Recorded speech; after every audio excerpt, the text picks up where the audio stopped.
ये bounty hunters पृथ्वी पर वापस लौटे हैं 2000 साल बाद, जब इंसान इस ग्रह को छोड़कर चले गए थे और वे एक भगोड़े की तलाश में थे।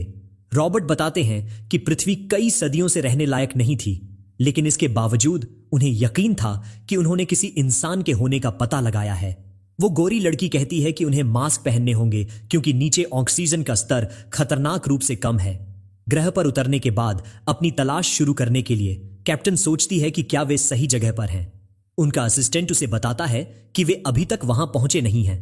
सेरयोंग थोड़ा और आगे बढ़ती है और आखिरकार उसे सही जगह मिल जाती है, जो जमीन के बहुत नीचे थी। अपने डिवाइस के जरिए ऊर्जा इकट्ठा करते हुए वह जमीन में एक बहुत बड़ा छेद करती है और नीचे एक हैरान कर देने वाली गहरी सुरंग दिखाई देती है। सुंझा उनके उपकरणों से पुष्टि करती है कि वे सीधे टारगेट के ऊपर हैं। बिना किसी डर के कैप्टन सेरयोंग सुरंग में कूद जाती है, जहां उसे एक शानदार गेट मिलता है जिस पर एक चेतावनी लिखी हुई है। कैप्टन सुंझा से शिलालेख का अनुवाद करने के लिए कहती है। वह बताती है कि यह 2000 साल पुरानी एक प्राचीन भाषा है और इस पर लिखा है, उन्होंने मुझे यहां फंसा दिया है, इसे मत खोलो जब तक तुम मरना नहीं चाहते। इस खतरनाक चेतावनी के बावजूद लड़की को परवाह नहीं है और वह गेट खोल देती है। अंदर घुसने पर वे सभी कुरिबू को देखकर चौंक जाते हैं। एक रोएंदार पोकेमोन जो एक ढांचे के ऊपर बैठा है। उत्सुकता से लड़की करीब से देखने के लिए उसके पास आती है और अपनी उंगली उसकी नाक की नोक पर मारती है। जैसे ही वह छूती है उसे एक अजीब सी सनसनी महसूस होती है और फिर अचानक वह अपनी लंबी नींद से जाग जाता है और एक बहुत बड़ी मात्रा में ऊर्जा छोड़ता है। वह पावर को रोकने की कोशिश करती है, लेकिन उसकी अपनी ताकत काफी नहीं है। ऊर्जा इतनी जोर से फटती है कि यह पूरी गुफा को भर देती है और उसके पार पहुंच जाती है, जो अंतरिक्ष में घूम रहे उनके शिप तक पहुंचती है। नतीजा यह होता है कि इस धमाके से शिप लगभग तबाह हो जाता है। कैप्टन सेरयोंग धमाके की ताकत से पीछे गिर जाती है। उसे यकीन नहीं है कि क्या उसका पार्टनर रॉबर्ट भी ठीक है। रोएंदार आदमी उठता है और उसके पास आता है, यह जानने की मांग करता है कि उसे जगाने की हिम्मत किसने की, लेकिन वह चुप रहती है। वह उन सभी को मारने के अपने इरादे का ऐलान करता है। डरकर सेरयोंग देखती है कि उसकी बांह उठना शुरू होती है और वह पहले अटैक करने का फैसला करती है। वह अपनी पूरी पावर का इस्तेमाल करके एक बड़ा एक्सप्लोजन करती है जो पूरी गुफा को रोशन कर देता है। इस कोशिश से उसकी ऊर्जा पूरी तरह से खत्म हो जाती है, लेकिन बदकिस्मती से वह आदमी बिना किसी खरोंच के धुएं से निकलता है। वह उससे कहता है कि अब उसकी बारी है और एक अविश्वसनीय बैंगनी आभा के साथ तैरना शुरू करता है। सेरयोंग को यकीन था कि वह जल्द ही खुद से पता लगा लेगी कि मरने पर कैसा महसूस होता है। डर से कांपती हुई वह अपनी पीठ के बल जमीन पर गिरती है। तभी वह हैरान हो जाती है जब वह आदमी अचानक गिरता है और बेहोश हो जाता है। उसका पार्टनर रॉबर्ट जिंदा था। वह बस मरने का नाटक कर रहा था। वह अनुमान लगाता है कि इतने सालों तक बिना खाने के रहने की वजह से वह आदमी जरूर बेहोश हो गया होगा। रेडियो पर सुंजा पुष्टि करती है कि वह अभी भी जिंदा है। कुछ समय बाद वे उस रहस्यमय पोकेमोन के साथ शिप पर वापस आते हैं। उसकी टीम के सभी सदस्य इस आइडिया के सख्त खिलाफ हैं, लेकिन कैप्टन अपने फैसले का बचाव करती है, यह तर्क देते हुए कि ऐसे क्रिएचर की कीमत बहुत ज्यादा होगी, कि उसकी वैल्यू बहुत ज्यादा हो सकती है। वे फिर इस पर चर्चा करने लगते हैं कि वे उसे किसे और कितने में बेच सकते हैं। फिर उनका ध्यान वापस उसके बेहोश शरीर पर जाता है, क्योंकि वे सोचते हैं कि जब वह आखिरकार जागेगा तो क्या किया जाए। शेर को यकीन था कि जिस सेलेस्टियल सिल्क थ्रेड का इस्तेमाल उन्होंने उसे बांधने के लिए किया था वह इंडेस्ट्रक्टिबल था। अचानक उन्हें एक अजीब आवाज सुनाई देती है। वह आदमी जाग रहा है और उन पर अटैक करने की कोशिश कर रहा है, लेकिन सुंजा उसे बस कुछ खाना देती है, यह कहते हुए कि सॉसेजेस फाइटिंग से कहीं बेहतर ऑप्शन है। खुशी से भरकर जो उसने सदियों में महसूस नहीं की थी वह आदमी खाने लगता है। जब वे उस भूखे क्रिएचर को देखते हैं तो सेरयोंग सुंजा से पूछती है कि उसे कैसे पता था कि यह काम करेगा। वह लड़की जवाब देती है कि यह साफ था। एक भूखा जानवर जिसने सदियों में कुछ नहीं खाया है, वह खाने की ऑफर को कभी भी नजरअंदाज नहीं करेगा। पेट भरने के बाद वह आदमी जो अपना परिचय लिमोई जिन के रूप में देता है को पता चलता है कि वे टोम रेडर्स नहीं थे बल्कि बाउंटी हंटर्स थे। उसे जो 2 सहस्राब्दियों से अलग थलग था, अब पता चलता है कि इंसानियत ने आंतरिक संघर्ष से लगभग खुद को खत्म कर लिया था। जो कुछ लोग बचे थे उन्होंने ग्रह को छोड़ने और अंतरिक्ष में रहने का फैसला किया। सैरी बताती है कि अंतरिक्ष में जाने के बाद हिंसा और कॉम्बैट के सभी रूपों पर प्रतिबंध लगा दिया गया था, जिसमें सभी तरह के हथियार, यहां तक कि न्यूक्लियर वाले भी शामिल थे। यहां तक कि मार्शल आर्ट्स की प्रैक्टिस भी बैन कर दी गई थी। वह उससे कहती है कि वे अब गैलेक्टिक कैलेंडर को फॉलो करते हैं। वह आदमी बहुत गुस्सा हो जाता है। उसे यकीन नहीं होता कि इंसानियत के लिए अंतरिक्ष में रहना संभव है और वह उन सभी को मारने की धमकी देता है। जवाब में ग्रुप बस शिप की मुख्य खिड़की की ओर इशारा करता है। वहां से यह देखना संभव था कि पृथ्वी अब कैसी दिखती है। यह अब वह जीवंत ब्लू प्लैनेट नहीं थी जो कभी हुआ करती थी। सैर कमेंट करती है कि प्लैनेट वास्तव में अब बेहतर दिखता है क्योंकि इंसानियत ने जो कुछ किया था उससे उबरने के लिए उसे 2000 साल मिले हैं। वह फिर कहती है कि उसमें से बहुत बुरी बदबू आ रही थी जो सदियों तक बिना नहाए रहने का एक स्वाभाविक परिणाम है। वे उसे शिप के बाथरूम और शॉवर से मिलवाते हैं। जब वह आदमी अपने बाल कटवाकर और साफ सुथरा होकर बाहर निकला तो क्रू मुश्किल से अपनी आंखों पर यकीन कर सका। यह कोई पोकेमोन या कोई भयानक बूढ़ा आदमी नहीं था। उसका शरीर एक अविश्वसनीय रूप से हैंडसम यंग मैन का था। सैर चौंक जाती है, यह महसूस करते हुए कि उसने एक लड़के को इतना खूबसूरत देखे हुए सालों हो गए थे। बाद में जब ली अंतरिक्ष के अविश्वसनीय नजारे को देखकर हैरान था तो उसे अचानक अपने गाल पर एक चुटकी महसूस हुई। यह सेरयोंग थी। वह बस यह यकीन करना चाहती थी कि उसके सामने वाला लड़का सच में 2000 साल पुराना था। वह उसे याद दिलाती है कि उसने जो साल हिबरनेशन में बिताए वे नहीं गिने जाएंगे, बस ताकि उसे पता रहे। जब कैप्टन नए लड़के से सवाल करती है तो रॉबर्ट और सुंजा उन्हें देखते हैं, यह सोचते हुए कि पूरी सिचुएशन कितनी अजीब थी। वे जल्द ही एक बिल्डिंग तक पहुंचते हैं जो प्लेट्स में एक एस्टेरॉयड में बनी हुई लगती है। द प्लेट्स मिल्की वे में तारों का एक क्लस्टर है। बिल्डिंग एस्टेरॉयड स्पेस टैवर्न है जहां अंतरिक्ष में रहने वाले लोग अच्छा समय बिताने के लिए आते हैं। टैवर्न के अंदर द वाइल्ड क्रेन नाम की एक सराय है जिसमें लोग नीचे ड्रिंक्स और खाना खा रहे हैं। एक मेज पर सुंजा उस चीज को देखकर डर जाती है जो उसे हैरान करती है। नया लड़का बस सीधे उसे घूरता है, यह सोचते हुए कि इतना बड़ा इश्यू क्या था। अकल्पनीय नजारा अब साफ है क्योंकि हमारा लड़का एक ही बार में 6 हॉट डॉग अपने मुंह में ठूंसता है, जिसके सामने हॉट डॉग्स का एक और पहाड़ अभी भी है। रॉबर्ट सुंजा के कान में फुसफुसाता है और पूछता है कि एक इंसान इतना ज्यादा कैसे खा सकता है, और सुंजा बताती है कि वह पिछले 2000 सालों से भूखा है। रॉबर्ट ज्यादा चिंतित हो जाता है और पूछता है कि क्या वह अपनी भूख मिटाने के लिए 2000 साल के बराबर खाना खाएगा, और सुंजा उसे बताती है कि जिस तरह से वह खा रहा है उसे देखते हुए यह मुमकिन है। कुछ ही देर बाद हमारा लड़का प्लेटें साफ कर देता है और बाउंटी हंटर्स को घूरता है, शायद यह उम्मीद कर रहा है कि वे एक और ऑर्डर दें। इस बीच द वाइल्ड क्रेन इनका कीपर वोंग द एटीनवा शेर से बात करता है और उसकी रिक्वेस्ट से वह उत्सुक है। वह पुष्टि करने के लिए पूछता है कि क्या वह सच में एक ब्रोकर की तलाश में है। सेरी पुष्टि करती है कि वह है और कहती है कि वह कोई अमीर और टफ इंसान होना चाहिए क्योंकि उसे जो बेचना है वह बहुत ज्यादा एक्सपेंसिव और वैल्यूएबल है। वह मजाकत में उससे पूछता है कि चीज कितनी एक्सपेंसिव होनी चाहिए कि आमतौर पर शांत रहने वाला ब्लेजिंग डेविल इतना परेशान है। सैर उससे पूछती है कि अगर 2000 साल पुरानी मार्शल आर्ट्स की पांडुलिपियों का पूरा कलेक्शन ओरिजिनल हो और सभी एस रैंक के हों तो उनकी कीमत कितनी होगी। उसके शब्द वोंग को अलर्ट करते हैं, जो अपनी छोटी आंखें खोलता है और अपनी सिगरेट पीना बंद कर देता है ताकि वह जो कह रही है उसे और करीब से सुन सके। वह अपनी सिगरेट पीना जारी रखता है और धुएं का एक गुबार छोड़ता है, उसके पूछे गए सवाल पर विचार करता है। कुछ देर बाद कैप्टन के जाने के बाद वोंग को अकेला बैठा देखा जाता है। पास के एक गार्ड ने वोंग से पूछा कि क्या उसने जो कहा वह सच हो सकता है। गार्ड आगे कहता है कि 2000 साल पहले के एस रैंक के ओरिजिनल्स अविश्वसनीय रूप से वैल्यूएबल होंगे। वोंग बस अपनी सिगरेट पीना जारी रखता है और उससे कहता है कि पांडुलिपियों की कीमत 0 क्रेडिट थी। गार्ड ने फिर से पूछा कि क्या उसने सही सुना था, क्योंकि उसे यकीन है कि इस तरह की पांडुलिपियां बहुत महंगी होंगी। इनकीपर अपनी बात दोहराता है और उसे बताता है कि पांडुलिपियों की कीमत 0 क्रेडिट थी। वह बताता है कि अगर ऐसी चीजें मौजूद होती तो सिर्फ एक बुक ही एक प्लैनेट और उससे भी ज्यादा खरीद सकती थी। वह सोचता है कि ब्लेजिंग डेविल जैसा एक सामान्य मिड टीयर बाउंटी हंटर उन सभी को पाने का दावा कैसे कर सकता है, जिसका मतलब है कि वे नकली होंगी। वह गार्ड से कहता है कि वह अपना सिर बादलों से बाहर निकाले और उन्हें बाहर निकाल दे। इस बीच सेरियोंग मेज पर वापस आती है और पूछती है कि सुंजा अचानक कहां चली गई है।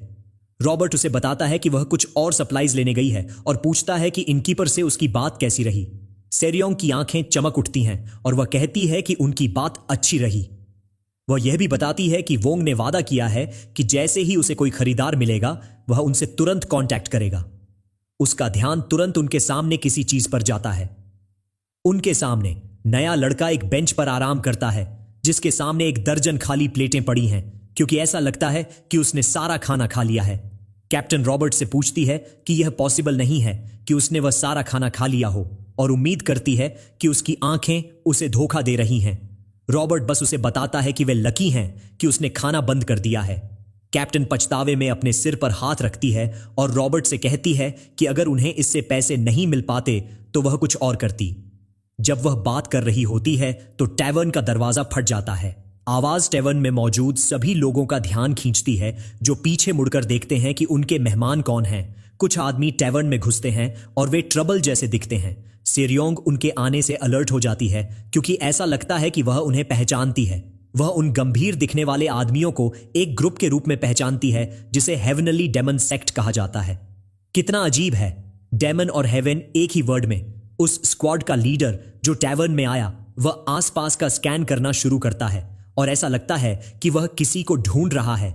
वह एक फ्यूचरिस्टिक लेंस के जरिए टैवर्न में बैठे लोगों की प्रोफाइल्स को देखता है।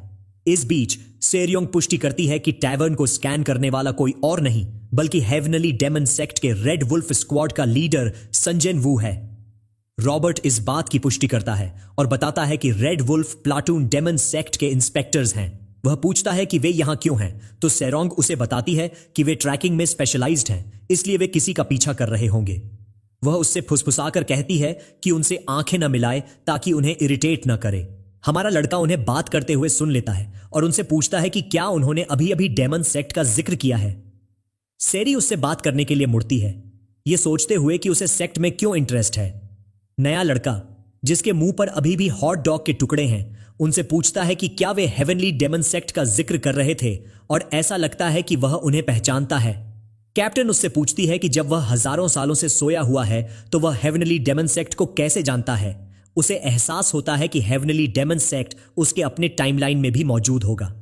हमारा लड़का उसे देखकर सरप्राइज हो जाता है और पूछता है कि हेवनली डेमन सेक्ट की मौजूदगी में लोग क्यों नहीं भाग रहे हैं।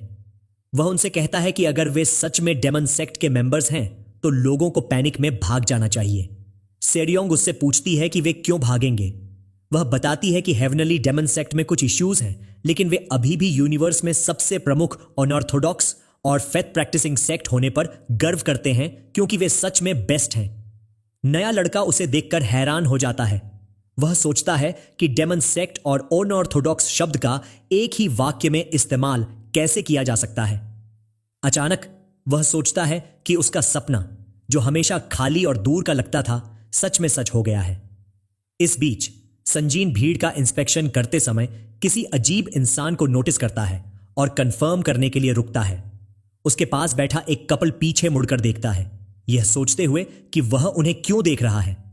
उसका टारगेट कपल नहीं है, बल्कि एक और आदमी है जो चुपचाप अपने हेड को मेज पर रखकर बैठा है। संजिन उसके पास जाता है और उसे ऊपर देखने का ऑर्डर देता है ताकि वह उसका चेहरा देख सके। जब वह ऊपर देखता है तो सिस्टम पढ़ता है कि उसकी इंटरनल एनर्जी 52.7 सी है। यह उन मार्शल आर्ट्स को भी दिखाता है जिन्हें वह जानता है, और दिखाता है कि वह लेवल 2 रॉबरी और असॉल्ट के चार्जेस पर वांटेड है। संजिन उस आदमी से कहता है कि आज उसका लकी डे है, क्योंकि वह नहीं है जिसे वे टारगेट कर रहे हैं। वह उसे तुरंत मार्शल अलायंस में जाकर टर्न इन करने का ऑर्डर देता है, नहीं तो उसे हार्म करने की धमकी देता है।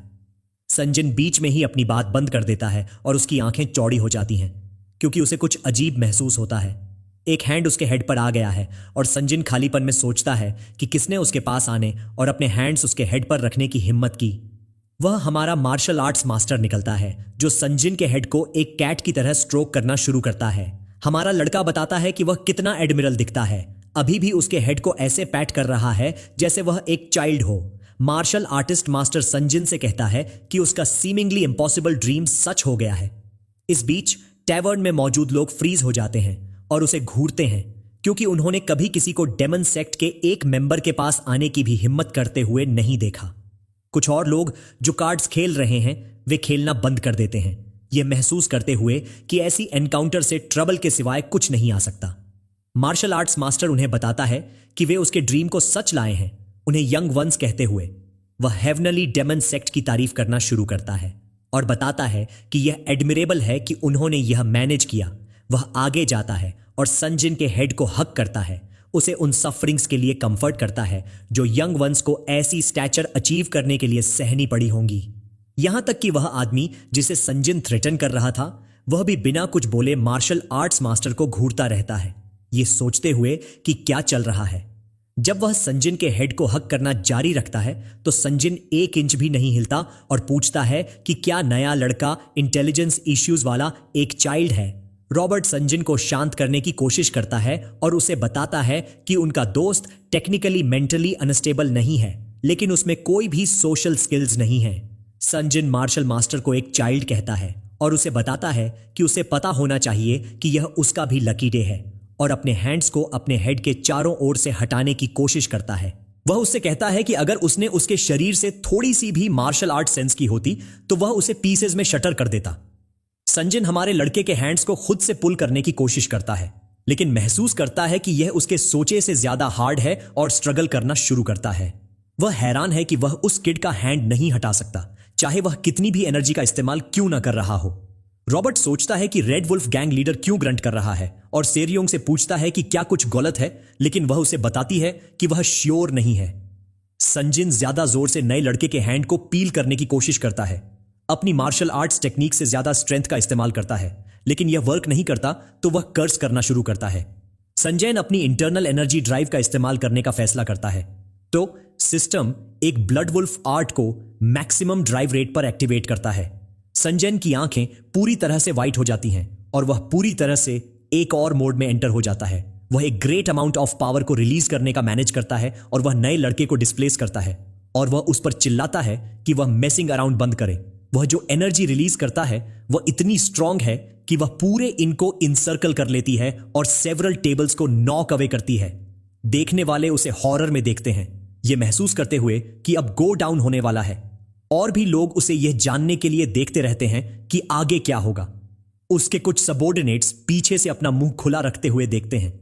मार्शल आर्ट्स मास्टर तुरंत अपने फ्रेंड्स के पास लौटता है और संजयन के और अपने बीच में लगभग 1 मीटर स्पेस छोड़ता है जो पूरी बिल्डिंग को ब्रिंग डाउन करने वाला है।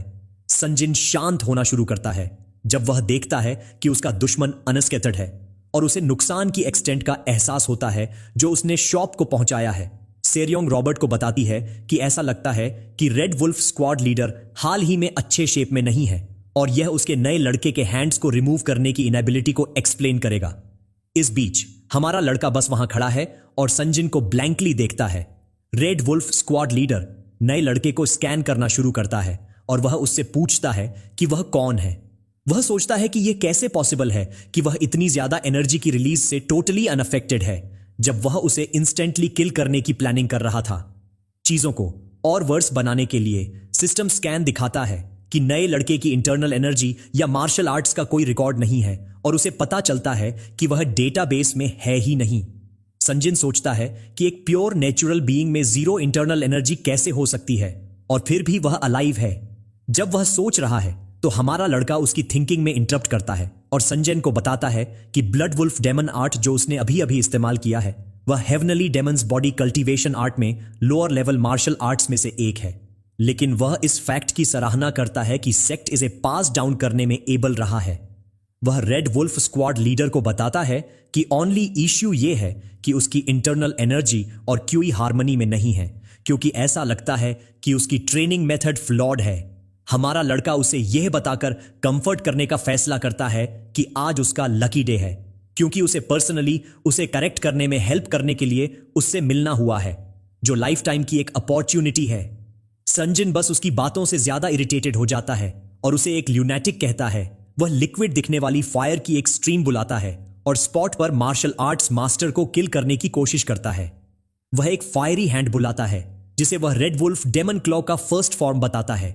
वह डेमन क्लॉ के साथ हमारे लड़के पर जल्दी से स्ट्राइक करता है, लेकिन वह बस पीछे की ओर झुककर इसे डॉज करता है और जहां वह खड़ा है वहां से नहीं हिलता। मार्शल मास्टर के पीछे फायर की एक स्ट्रीम है जो इनको डिस्ट्रॉय करती है और लोगों को पैनिक में रन अराउंड करने का कारण बनती है। संजन के हेड में वेन्स अब बल्ज होना शुरू हो जाती है क्योंकि वह अपनी पूरी स्ट्रेंथ और इंटेलेक्ट को उस लड़के को टेक डाउन करने की कोशिश करने के लिए बुलाता है। वह अपने एक हैंड को एक डेमोनिक क्लॉ में भी ट्रांसफॉर्म कर लेता है और खुद को डेमोनिक फायर के एक वर्लविंड से सराउंड कर लेता है जो इस ड्यूड को किल करने पर हेलबेंट है। इस बीच हमारा लड़का बस उसका डिस्प्ले देखना जारी रखता है। वह गेज करता है कि संजन के पास काफी इंटरनल एनर्जी है और उसके फॉर्म्स प्रिसाइज हैं और वह उसकी हर मूव को देखता रहता है क्योंकि वह उसे गुस्से में किल करने की कोशिश करता है। इवेंचुअली वह डिसाइड करता है कि जिस तरह से वह यह कर रहा है उसमें कहीं कोई प्रॉब्लम है। संजन बस ऑनल आउट जाता है और अब उसकी आंखें रेड हैं क्योंकि ऐसा लगता है कि वह सभी अटैक्स जो वह जानता है उन्हें मैक्स आउट कर रहा है। हमारा लड़का जल्द ही गुस्सा हो जाता है और संजन के हेड पर एक हैंड स्मैश करता है। उसे बताता है कि यह इन्फ है। उसके हैंड का इंपैक्ट रेड वुल्फ स्क्वाड के हेड को एक मार्शमैलो की तरह प्रेस करता है और ऐसा लगता है कि उसका ब्रेन और स्कल डिसफिगर्ड हो गए हैं। जब संजन अपने फॉल के इंपैक्ट से फ्लोर को ब्रेक करता है तो हमारा लड़का उसे बताता है कि उसकी मार्शल आर्ट्स स्किल्स क्रूड हैं। जहां संजन अपना हेड हिट करता है उसके चारों ओर एक बड़ा होल डेवलप होता है और यह इनके फ्लोर पर एक कॉमेट के हिट करने जैसा लगता है जिससे स्टोनी फ्लोर क्रैक हो जाता है। स्क्वाड के बाकी लोग अपने बॉस को स्टोन से भरा हुआ मुंह देखकर शॉक हो जाते हैं और वे हॉरिफिक सीन पर अपना मुंह खोल देते हैं। टैवर्न में देखने वाले ज्यादा सरप्राइज होते हैं क्योंकि वे आंखें चौड़ी करके देखते रहते हैं, इवेंट्स के ऑन टर्न की उम्मीद नहीं कर रहे थे। सेरी और रॉबर्ट भी इक्वली सरप्राइज्ड हैं क्योंकि यह पहली बार है जब वे प्रेस्टिजियस हेवनली डेमन सेक्ट के मेंबर्स को यह होते हुए देखेंगे। संजन अभी भी जमीन में उसी जगह पर है जहां वह टकराया था। उसका सिर आराम से उसी जगह पर रखा हुआ है। हमारा लड़का अपने हाथ अभी भी अपनी जेब में रखे उसके सामने खड़ा है। वह उससे कहता है कि उसने स्किल तो सीख ली लेकिन तोते की तरह रट ली।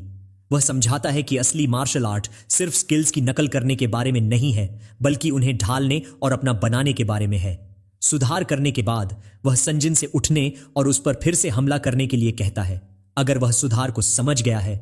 संजन बस उसी गड्ढे में पड़ा रहता है। शायद उसे ब्रेन सर्जरी की जरूरत थी और मार्शल आर्ट मास्टर गुस्से से उसे उठने के लिए कहता है।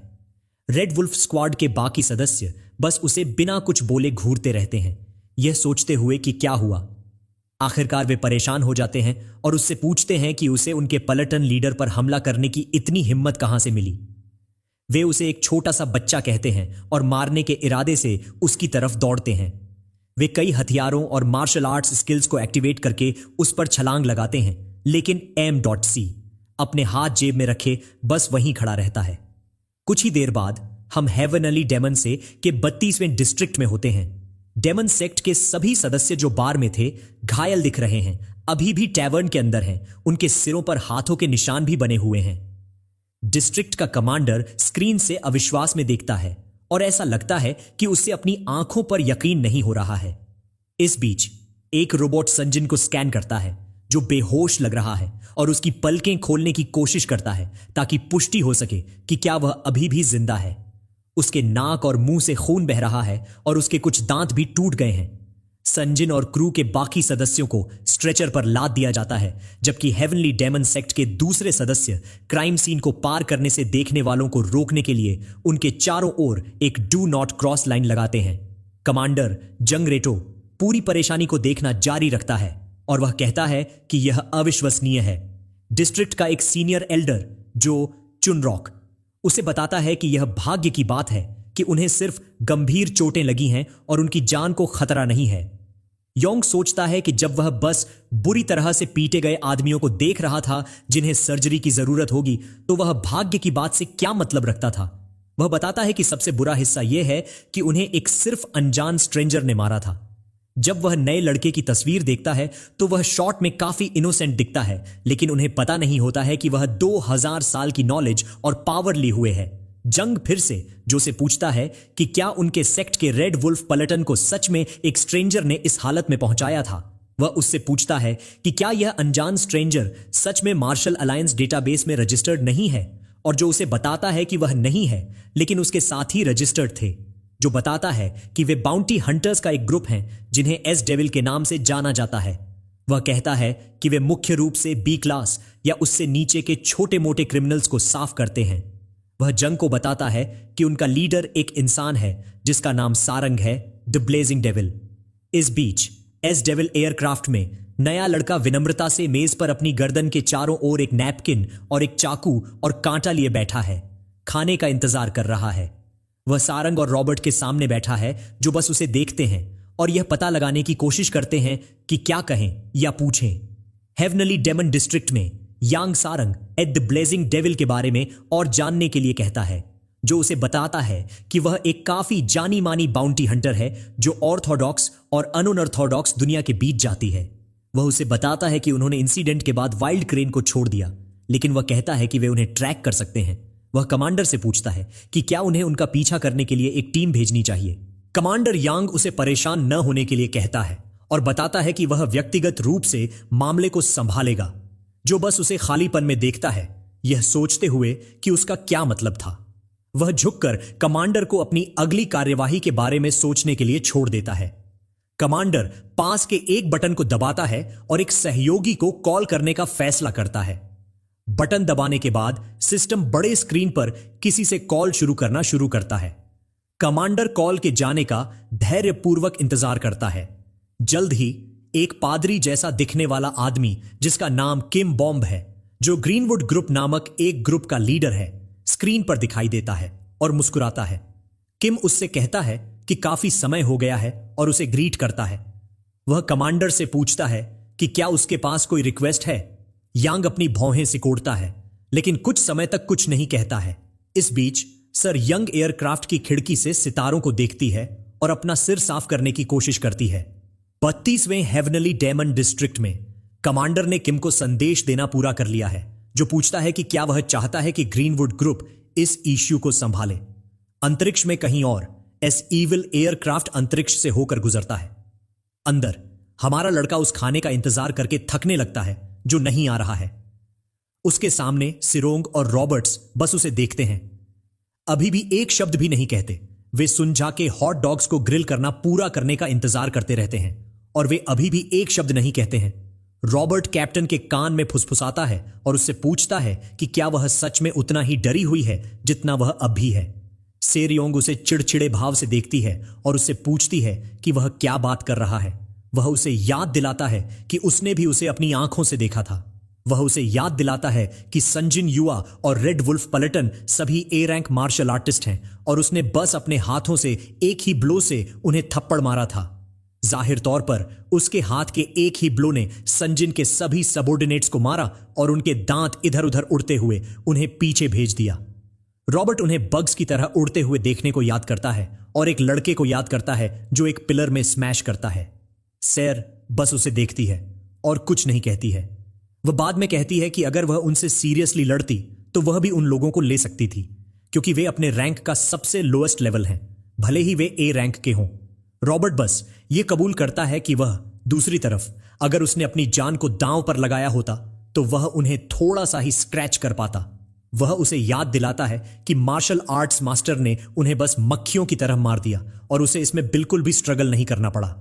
सेरियोंग उसकी बात सुनकर थक जाती है और हमारे लड़के की तरफ चलती है। वह अपने हाथों से मेज पर बैंग करती है और वह बस उसे भावहीनता से देखता है, यह सोचते हुए कि अब क्या प्रॉब्लम है। वह धीरे से उससे कहती है कि उन्हें बात करने की जरूरत है। वह बस उसे घूरता रहता है और एक शब्द नहीं कहता है। वह जल्द ही चुप्पी तोड़ता है और उससे कहता है कि बात करने से पहले उसे पहले खाना होगा। सूंग अपने हाथ क्रॉस करके उसके सामने बैठती है और जोर देती है कि वे पहले बात करें। वह उससे रूखे तरीके से बात करती है और उससे उसका नाम पूछती है। रॉबर्ट जल्दी से बीच में आता है और सुझाव देता है कि वह उसे संबोधित करने के लिए सम्मान सूचक शब्दों का इस्तेमाल करे, लेकिन वह बस उससे पूछती है कि क्या वह बहरा है और उससे फिर से उसका नाम पूछती है। सुंजा जल्द ही ताजे ग्रिल किए गए हॉट डॉग्स की एक बड़ी डिश के साथ आती है और यह हमारे लड़के का ध्यान खींचता है। कैप्टन उससे कहती है कि बात पूरी होने तक खाने के बारे में सोचे भी नहीं और वह मांग करती है कि वह उसे अपना नाम बताए। वह बस उसे घूरता है, लेकिन एक शब्द नहीं कहता है। रॉबर्ट संघर्ष को हल करने की कोशिश करता है और कैप्टन के कान में फुसफुसाता है कि यह कहा जाता है कि जब कोई डॉग खा रहा हो तो उसे परेशान करना सही नहीं होता है। तो वह सुझाव देता है कि वे उसे पहले खाने दें, लेकिन कैप्टन इसे नहीं मानती है। वह उन्हें बताता है कि उसका नाम लाइमाच जिन है। सेरंग उससे उसकी पहचान और पिछले पेशे के बारे में पूछती है ताकि यह समझ सके कि वह यह सब करने में कैसे सक्षम था। वह बस उसे खालीपन में घूरता है और एक शब्द नहीं कहता है। अभी भी अपनी कटलरी पकड़े हुए वह उसे घूरना जारी रखती है, एक प्रतिक्रिया की उम्मीद करते हुए, और ऐसा लगता है कि उन्होंने एक घूरने की कंपटीशन शुरू कर दी है। वह आखिरकार चुप्पी तोड़ता है और उसे बताता है कि वह एक हेवनली डेमन है। सिर्फ एक हेवनली डेमन नहीं, बल्कि वह एक सुप्रीम हेवनली डेमन है। शेर वह दोहराती है जो उसने अभी अभी कहा और सोचती है कि क्या उसने सच में खुद को एक सुप्रीम हेवनली डेमन कहा। वह सोचती है कि ली क्या बकवास कह रहा है और पूछती है कि क्या उन्होंने उसे खराब हॉट डॉग्स खिलाए हैं जिससे उसे चीजें सुनाई दे रही हैं। अचानक एयरक्राफ्ट का अलार्म बजना शुरू हो जाता है और चेतावनी की लाइट्स जल जाती हैं। हर कोई अलर्ट हो जाता है और वे सोचते हैं कि क्या हो रहा है। पास में एक और एयरक्राफ्ट अनाउंस करता है कि उसका टारगेट डिटेक्ट हो गया है। सुंजा जल्दी से सिस्टम के पास जाती है और बताती है कि उनके पास कोई है जो उन्हें टारगेट कर रहा है। सेरी इसे देखने के लिए उठती है और वह कहती है कि वह जानती थी कि हेवनली डेमन उनके पीछे आएगा और ली के रेड वुल्फ पलटन को पीटने के बाद उन्हें अकेला नहीं छोड़ेगा। वह निराशा में चिल्लाती है, यह महसूस करते हुए कि वे बड़ी मुसीबत में हैं। सुंजा सिस्टम पर चीजों की निगरानी करना जारी रखती है और उसे बताती है कि यह हेवनली डेमन सेक्ट नहीं है। एक विशाल शिप जिसके शरीर पर एक खोपड़ी पेंट की हुई है दिखाई देता है और सुंजा उन्हें बताती है कि उन्हें टारगेट करने वाला ग्रुप ग्रीनवुड है। इस बीच शिप के बाहर ग्रीनवुड ग्रुप से संबंधित कई एयरक्राफ्ट एसाइवल एयरक्राफ्ट को घेरे हुए दिखाई देते हैं। शिप्स में से एक के अंदर से किम को बताया जाता है कि एसाइवल शिप की पुष्टि हो गई है और वे वही टारगेट्स हैं जिन्हें उनसे निपटने के लिए बाउंटी दी गई थी। किम, जो ग्रीनवुड के 72 स्ट्रैंगहोल्ड्स के गैलेक्सी डिवीजन का लीडर है, जिसे क्रिसेंट मून के ब्लैक टाइगर के रूप में भी जाना जाता है, बस देखता है और एक शब्द नहीं कहता है। ग्रीनवुड के मिलिट्री कैप्टन किम से पूछता है कि क्या उन्हें ईएमपी कैप्चर राउंड को फायर करना चाहिए। किम कैप्टन से पूछता है कि क्या यह पुष्टि हो गई है कि ये लोग बाउंटी हंटर्स हैं। कैप्टन उसे बताता है कि वे हैं और उन्हें पता चला है कि वे मुख्य रूप से गैलेक्सी के बाहरी इलाकों में ऑन परेड करते हैं और उनका लीडर कोई है जिसे ब्लेजिंग डेविल सेर कहा जाता है। ब्लैक टाइगर खुद से सोचता है और सोचता है कि हेवनली डेमन सेक्ट इस तरह के एक छोटे से सेक्ट से क्यों परेशान होगा, और ऐसा लगता है कि कुछ फिशी है। वह उस बातचीत को याद करता है जो उसने यांग के साथ की थी, जहां उसने उसे इस प्रॉब्लम से निपटने के लिए जॉब ऑफर की थी। वह बाउंटी को खुशी से स्वीकार करने, यांग से कंप्लीशन कंडीशंस के लिए पूछने और टारगेट को कैप्चर करने के बाद उन्हें क्या करना चाहिए यह पूछने को याद करता है। जिसकी उसने उम्मीद की थी उसके विपरीत यांग उसे उन्हें कैप्चर न करने के लिए कहता है, बल्कि बस उन्हें अस्तित्व से मिटाने के लिए कहता है। किम की आंखें डर में चौड़ी हो जाती हैं और वह यह साफ करते हुए पूछता है कि क्या वह चाहता है कि वे टारगेट्स को मार दें। वर्तमान समय में ब्लैक टाइगर बताता है कि यह सिचुएशन अजीब लगती है और उसे शक है कि कुछ चल रहा है। वह बताता है कि हेवनली डेमन सेक्ट उनसे कहीं बेहतर तरीके से जान ले सकते हैं और उसे यकीन है कि कोई वजह जरूर होगी कि उन्होंने खास तौर पर उन्हें यह काम सौंपा था। कैप्टन बस उसके डिडक्शन को सुनता है और बराबर हैरान हो जाता है। किम कुछ समय के लिए हिचकिचाता है और आगे क्या करना है इस पर विचार करता है। वह कहता है कि एस डेविल शिप के अंदर उनके लिए एक ट्रैप जरूर सेट किया गया होगा। एस डेविल शिप के अंदर सर यंग बाहर झांकती है और उन्हें घेरे हुए शिप्स के फलीट को देखती है। वह बताती है कि ग्रीनवुड ग्रुप डाकू हैं और उन्हें लूटने के लिए यहां आए होंगे, लेकिन रॉबर्ट उसे बताता है कि उसे इस पर शक है। वह बताता है कि ग्रुप के लिए उनके जैसे बहुत गरीब लोगों को लूटने के लिए इतना बड़ा फलीट लाने का कोई कारण नहीं है, क्योंकि वे बहुत कम प्रॉफिट कमा सकते हैं। सर यंग उन्हें बहुत गरीब लोग कहने के लिए उस पर झपटती है और उसे बताती है कि वह समझ गई, लेकिन जब वह इसे ऐसे कहता है तो यह अजीब लगता है। वह उसे बताती है कि वैसे भी यह मायने नहीं रखता है और ग्रीनवुड ग्रुप को कमीने लुटेरे कहती है। वह उन्हें पीटने और उन्हें फेंकने की धमकी देती है अगर वे उनके रास्ते में आते हैं। रॉबर्ट बस उसे बड़ी बड़ी बातें करते हुए देखता है, जबकि ली उन्हें घेरे हुए शिप्स के खूबसूरत फलीट्स को देखता है। सुंझा आखिरकार उसमें कुछ समझदारी की बात करती है और उसे बताती है कि यह इतना आसान नहीं है, क्योंकि वे ग्रीनवुड के 72 स्ट्रैंग होल्ड्स के गैलेक्सी डिवीजन का सिर्फ एक हिस्सा हैं और ऐसा लगता है कि उन्होंने उन्हें पकड़ने के लिए एक पूरे डिवीजन को मोबिलाइज किया है। सिरोंग यह सुनकर हैरान हो जाती है कि पूरे डिवीजन को मोबिलाइज किया गया था और वह पूछती है कि क्या इसका मतलब यह है कि उनका लीडर किम भी यहां है। इस बीच ली ग्रीनवुड शिप को उन्हें स्कैन करते हुए देखता रहता है और वह चिल्लाता है कि यह कितना कूल दिखता है। सेरोंग ब्लैक टाइगर किम सुंग बॉम्ब के बारे में सोचती है और कहती है कि वह भी उस लड़के को आसानी से नहीं हरा सकती। रॉबर्ट उसे बताता है कि वह उसे बिल्कुल नहीं हरा सकती क्योंकि अगर वह उसके खिलाफ खड़ी होगी तो 3 मूव्स में मर जाएगी। सैर परेशान हो जाती है और उसे बताती है कि यह इतना बुरा नहीं है और वह कहती है कि अगर वह सच में अपना मन लगाती है तो वह कुछ कर सकती है। रॉबर्ट उसे अपनी बात पूरी नहीं करने देता और उसे इसे भूल जाने के लिए कहता है और सुझाव देता है कि वे जल्दी से सरेंडर कर दें और उसे पैनिक न होने के लिए कहता है क्योंकि उनके पास खोने के लिए कुछ नहीं है। कैप्टन बस अपनी भौहें सिकोड़ती है क्योंकि उसने बस उसके बबल्स को फटा दिया था। वह जल्द ही मौके पर उठती है और सभी को अब से उसकी कमांड को फॉलो करने का कमांड देती है। वह बताती है कि वे पहले शिप की एनर्जी को काटने और उन्हें अक्षम करने के लिए ईएमपी कैप्चर राउंड को फायर करेंगे जिसकी वह अनुमति देगी। वह कहती है कि वे हथियार लेकर शिप पर बोर्ड करेंगे और वह उसकी भी अनुमति देगी। आखिर में वह कहती है कि वे उन्हें शिप को सर्च करने की अनुमति देंगे और वे उन्हें सर्वाइवल के लिए कोई भी अनावश्यक आइटम भी डोनेट करेंगे अगर वे उन्हें चाहते हैं। रॉबर्ट बस उससे पूछता है कि यह सरेंडर करने से कैसे अलग है, लेकिन वह उस पर चिल्लाती है कि जैसा इंस्ट्रक्ट किया गया है वैसा ही पालन करे। वह ली को पैट करने जाती है जो अभी भी स्टारगेजिंग कर रहा है और उसे बताती है कि जब ईएमपी हिट होगा तो पैनिक ना हो क्योंकि शिप थोड़ा हिलेगा। सर यंग उसे बताती है कि ईएमपी में कोई डिस्ट्रक्टिव पावर नहीं है क्योंकि स्पेस लॉज की वजह से उन्हें शिप वेपन्स का इस्तेमाल करने की अनुमति नहीं है। वह खुद पर गर्व करती है कि ऐसा लगता है कि ली यह नहीं समझा, लेकिन बस उसे इंटरफियर न करने के लिए कहती है क्योंकि जब वे जो कुछ भी चाहते हैं ले लेंगे तो वे चले जाएंगे। वह बताती है कि वह केवल तभी किसी भी चीज की गारंटी नहीं दे पाएगी जब कोई फाइट शुरू हो और चीजें बढ़ें। सेरी सुंजा से पूछती है कि क्या उसने लॉक ऑन किया है और उसे ईएमपी राउंड के इंपैक्ट के लिए ब्रेस करने के लिए कहती है।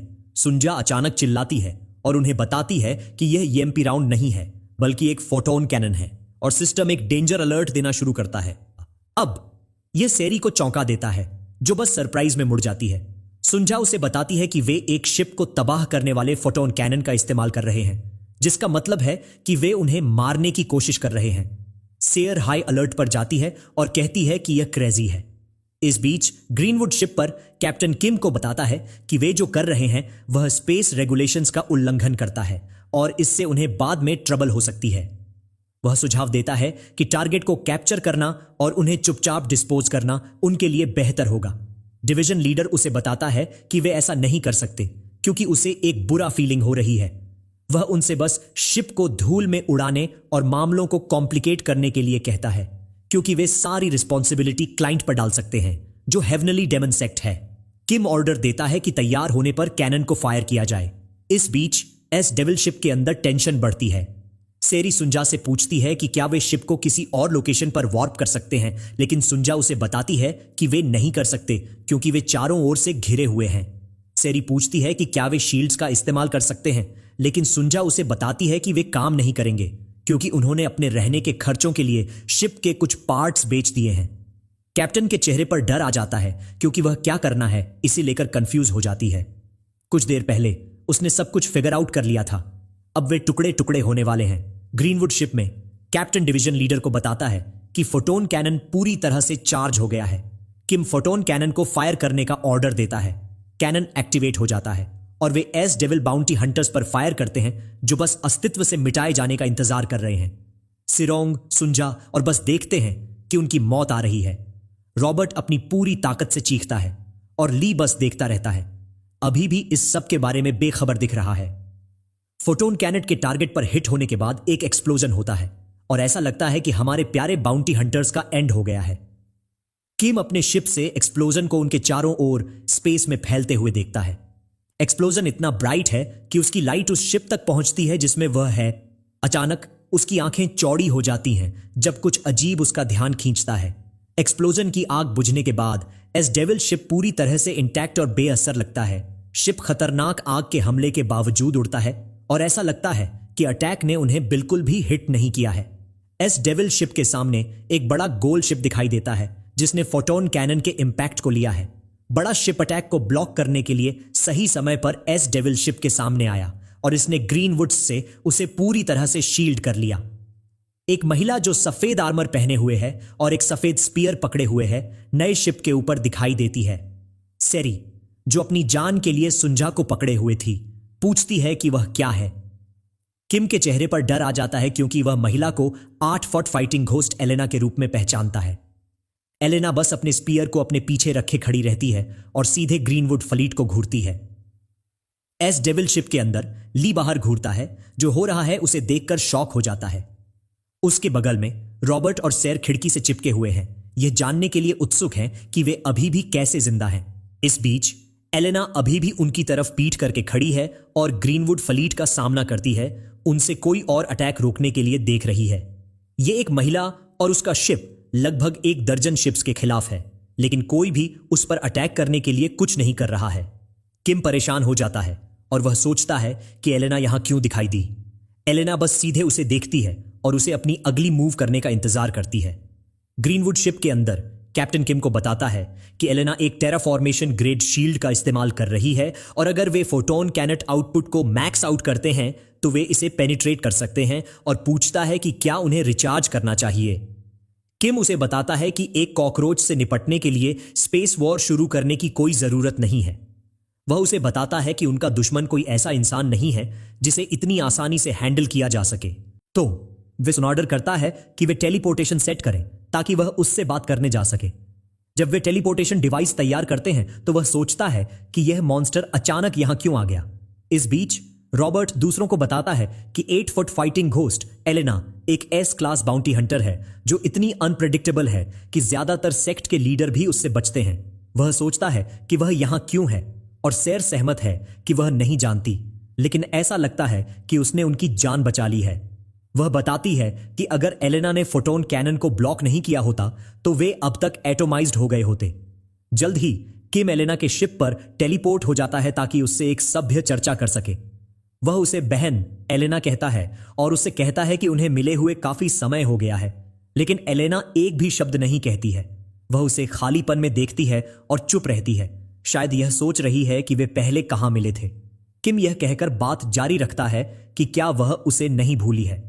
वह खुद को उसके 55वें छोटे भाई के रूप में इंट्रोड्यूस करने का फैसला करता है और उसे याद दिलाता है कि उसने 2 साल पहले उनकी मां के जन्मदिन पर उसे ग्रीट किया था, लेकिन एलेना उसे गुम हो जाने के लिए कहती है।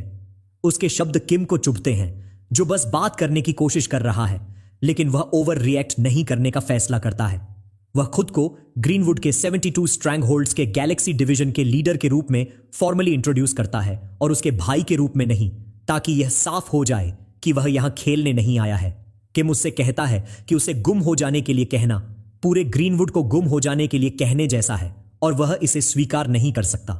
एलेना बस उसे घूरती रहती है और फाइट की तैयारी करते हुए अपनी मार्शल आर्ट को एक्टिवेट करती है। रॉबर्ट इस पर ध्यान देता है और वह बताता है कि ऐसा लगता है कि वे लड़ने वाले हैं।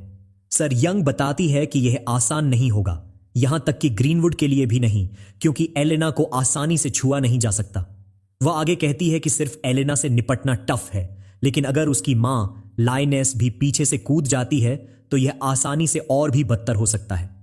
रॉबर्ट एलेना को करीब से देखना जारी रखता है और पूछता है कि सर यंग का मदर लायनेस से क्या मतलब है। जब किम को एहसास होता है कि चीजें खराब होने वाली हैं तो वह मजाकत करता है कि एलेना हमेशा की तरह ही है। बात करने के लिए मुट्ठियों का सहारा लेती है। वह अपने हाथ ऊपर उठाता है और उसे बताता है कि वह सरेंडर करता है ताकि ट्रबल से बच सके।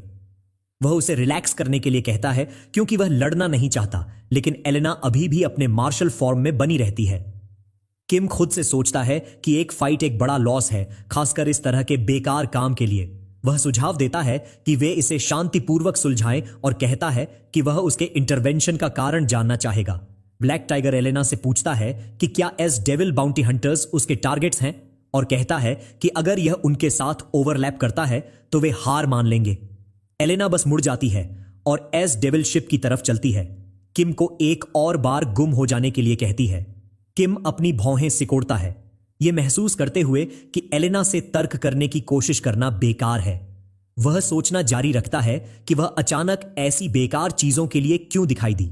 इस बीच एसाइविल बाउंटी हंटर्स अपनी खिड़की से पूरा शो उत्सुकता से देखना जारी रखते हैं। एलेना उनकी तरफ चलती है और उनके कम्स से कनेक्ट करती है। वह उन्हें वह सौंपने के लिए कहती है जो उनके पास है या मर जाए। उसकी आवाज शिप के स्पीकर से गूंजती है और शिप पर मौजूद लोग सुनते हैं। सेरियोंग पजल्ड लगती है और सोचती है कि अब क्या हो रहा है। रॉबर्ट डरने लगता है और सोचता है कि एलेना उन्हें भी क्यों लूटना चाहती है, क्योंकि उनके पास कुछ भी वैल्यूएबल नहीं है। वह कैप्टन से पूछता है कि क्या उसने उन्हें बताए बिना शिप में कुछ वैल्यूएबल छिपाया है, और अपने पैनिक की वजह से खुद ही जवाब भी देता है। वह दोहराता है कि यहां कुछ भी नहीं है जो एक एस रैंक बाउंटी हंटर को अट्रैक्ट कर सके, और ऐसा लगता है कि ली को कुछ समझ में आता है क्योंकि उसकी आंखें चौड़ी हो जाती हैं। रॉबर्ट और सेरियोंग तुरंत अपना ध्यान ली की ओर मोड़ते हैं, क्योंकि वह एकमात्र चीज है जिसकी कीमत एलेना के लिए कुछ भी हो सकती है। ली बस खिड़की से पूरी चीज देखता रहता है। सेरी उससे पूछती है कि क्या वह एलेना को जानता है, और सवाल करती है कि क्या उसके साथ अतीत में कोई रिश्ता था और भागने से पहले उनका ब्रेकअप हो गया था। ली उन्हें बताता है कि एलेना उसकी वजह से यहां नहीं है। सेर कंफ्यूज हो जाती है और पूछती है कि उसका क्या मतलब है। वह पीछे मुड़ता है और उन्हें बताता है कि एलेना शायद उनके पीछे मौजूद बच्चे की वजह से यहां है। जब वे मुड़कर देखते हैं तो वहां कोई नहीं होता है, जिससे वे कंफ्यूज हो जाते हैं। कैप्टन उससे पूछती है कि उसका क्या मतलब है, क्योंकि वहां कोई खड़ा नहीं है। ली बच्चे से खुद को दिखाने के लिए कहता है और उसे बताता है कि डरने की कोई बात नहीं है। 1 मिनट के लिए कुछ नहीं होता है और स्पेस खाली रहता है। अचानक एक यंग गर्ल हवा से बाहर निकलना शुरू करती है और उसका सिर पहले दिखाई देता है। उसका दिखना बाउंटी हंटर्स को चौंका देता है, जो उसे अच्छी तरह से देखने के लिए मुड़ते हैं। कुछ ही देर बाद वह शिप में पूरी तरह से मटेरियलाइज हो जाती है। सरोंग रैंडम लड़की को देखकर सरप्राइज है और रॉबर्ट पूरी तरह से डर गया है। लड़की बस उन्हें देखती है और एक शब्द नहीं कहती है। सरोंग अलर्ट हो जाती है और ली को पकड़ती है। उससे पूछती है कि इस छोटी लड़की के साथ क्या है और वह कहां से आई। ली उन्हें बताता है कि वह इनसे उनके पीछे आई थी। वह कहता है कि उसके पास प्रेजेंट्स थे लेकिन कोई फॉर्म नहीं था, तो उसने उसे रहने दिया। वह कहता है कि उसने अपनी ब्रीदिंग को भी कंसील करने का एक शानदार काम किया है, जो एक बहुत ही एडवांस स्टील्थ टेक्निक है, और ऐसा लगता है कि मार्शल आर्ट्स वर्तमान टाइमलाइन में डेवलप हुई है। लड़की बस शांत रहती है और उनमें से किसी से एक शब्द भी नहीं कहती है।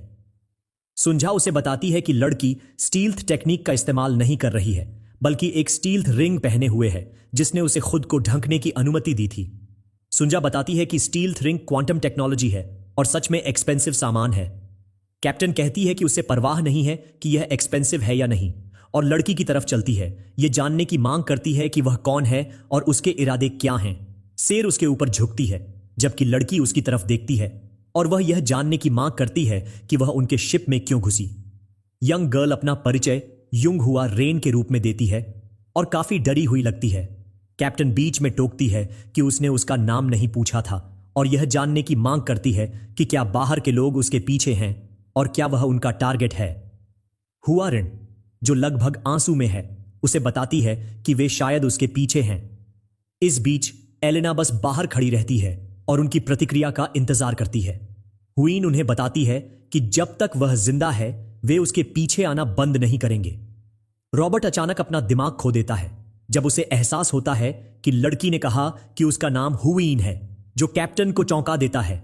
अभी भी सरप्राइज होकर वह उससे पूछती है कि क्या वह लड़की को जानता है।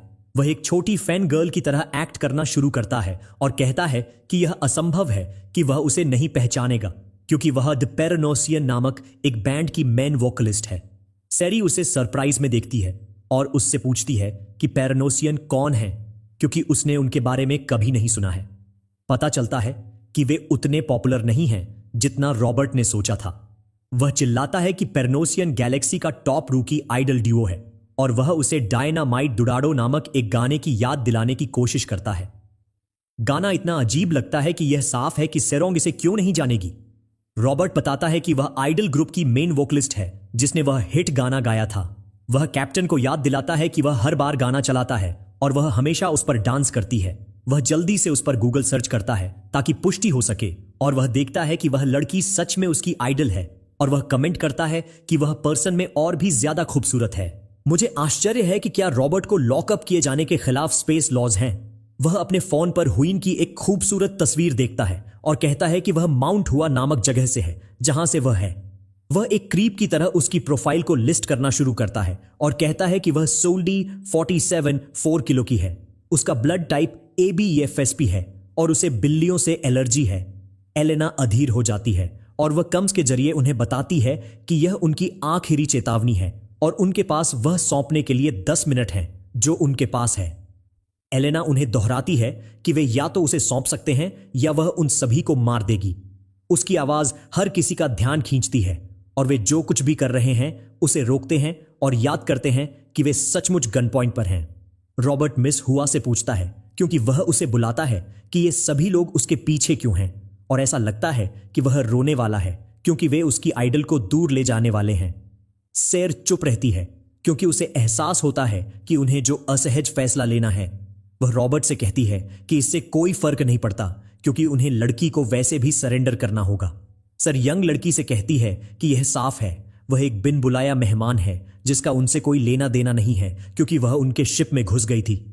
कैप्टन हिचकिचाते हुए उससे कहती है कि उन्हें कोई ट्रबल पैदा करने से बचने के लिए उसे छोड़ना होगा। रॉबर्ट ने जो कहा उस पर चिल्लाता है। जाहिर है कि वह लड़की को दूर देने के आइडिया के साथ कूल नहीं है। सर यंग अपनी पीठ उसकी तरफ मोड़ती है और जोर देती है कि उसने शिप की कैप्टन के रूप में अपना फैसला कर लिया है। हुइन उसे चुपचाप घूरती है, यह महसूस करते हुए कि उसे उसके पकड़ने वालों को सौंपा जाने वाला है। जब वे हुआ को रिलीज शूट में लॉक करते हैं तो रॉबर्ट कैप्टन से बताता है कि वह नहीं सोचता कि वे जो कर रहे हैं वह सही है, खासकर इसलिए क्योंकि लड़की पैरानोसियन की मेन वोकलिस्ट है। सेरंग उसे बताती है कि वे उसकी रक्षा नहीं कर सकते क्योंकि वे मुश्किल से ग्रीनवुड को संभाल सकते हैं। एलेना जैसे 8 फुट डेमन से लड़ना तो दूर की बात है। वह उसे बताती है कि अगर वे अपनी जमीन पर टिके भी रहते हैं तो लड़की का फेट बिल्कुल नहीं बदलेगा, लेकिन उनका अपना फेट बदलेगा क्योंकि वे सब मर जाएंगे। सर यंग अनिच्छा से लेकिन दृढ़ता से शिप का दरवाजा खोलने के लिए लाल बटन को हिट करती है। वह रॉबर्ट से कबूल करती है कि वह भी फैसले को लेकर दर्द में है, लेकिन कुछ नहीं किया जा सकता है। हुइन बस वहां खड़ी होकर अपने फेट का इंतजार करती है जबकि सिस्टम अनाउंस करता है कि दरवाजा लॉक डिसंगेज हो गया है और यह गेट खोलने के लिए आगे बढ़ता है। हुइन बस वहीं खड़ी रहती है और आगे क्या होता है उसके लिए खुद को ब्रेस करने की कोशिश करती है। अचानक कहीं से भी एक हाथ उसके कंधे पर पड़ता है। वह हैरान हो जाती है और अपने दाहिने तरफ देखती है कि ली उसके बगल में खड़ा है और उसके चेहरे पर सबसे अजीब एक्सप्रेशन है, जैसा कि आमतौर पर होता है जब वह क्रेजी चीजें देखता है। वह उसकी तरफ देखता है और उसे याद दिलाता है कि उसने उससे कहा था कि वह चिंतित न हो।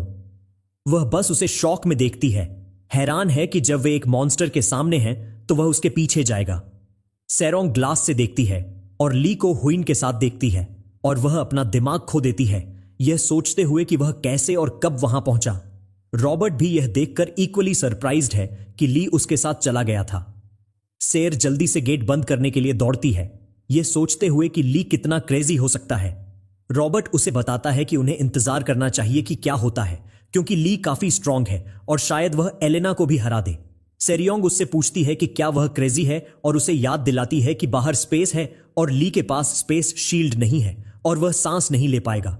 जैसे ही गेट खुलते हैं टेंशन बढ़ जाती है क्योंकि ली लड़की के पीछे जाता है और ऐसा लगता है कि एलेना के उसके पास पहुंचने से पहले ही वह स्पेस से खुद को मार डालेगा। कैप्टन सुंजा को जल्दी से गेट बंद करने का ऑर्डर देती है। सुंजा सरप्राइज्ड लगती है लेकिन उसे बताती है कि गेट बंद करने में बहुत देर हो गई है।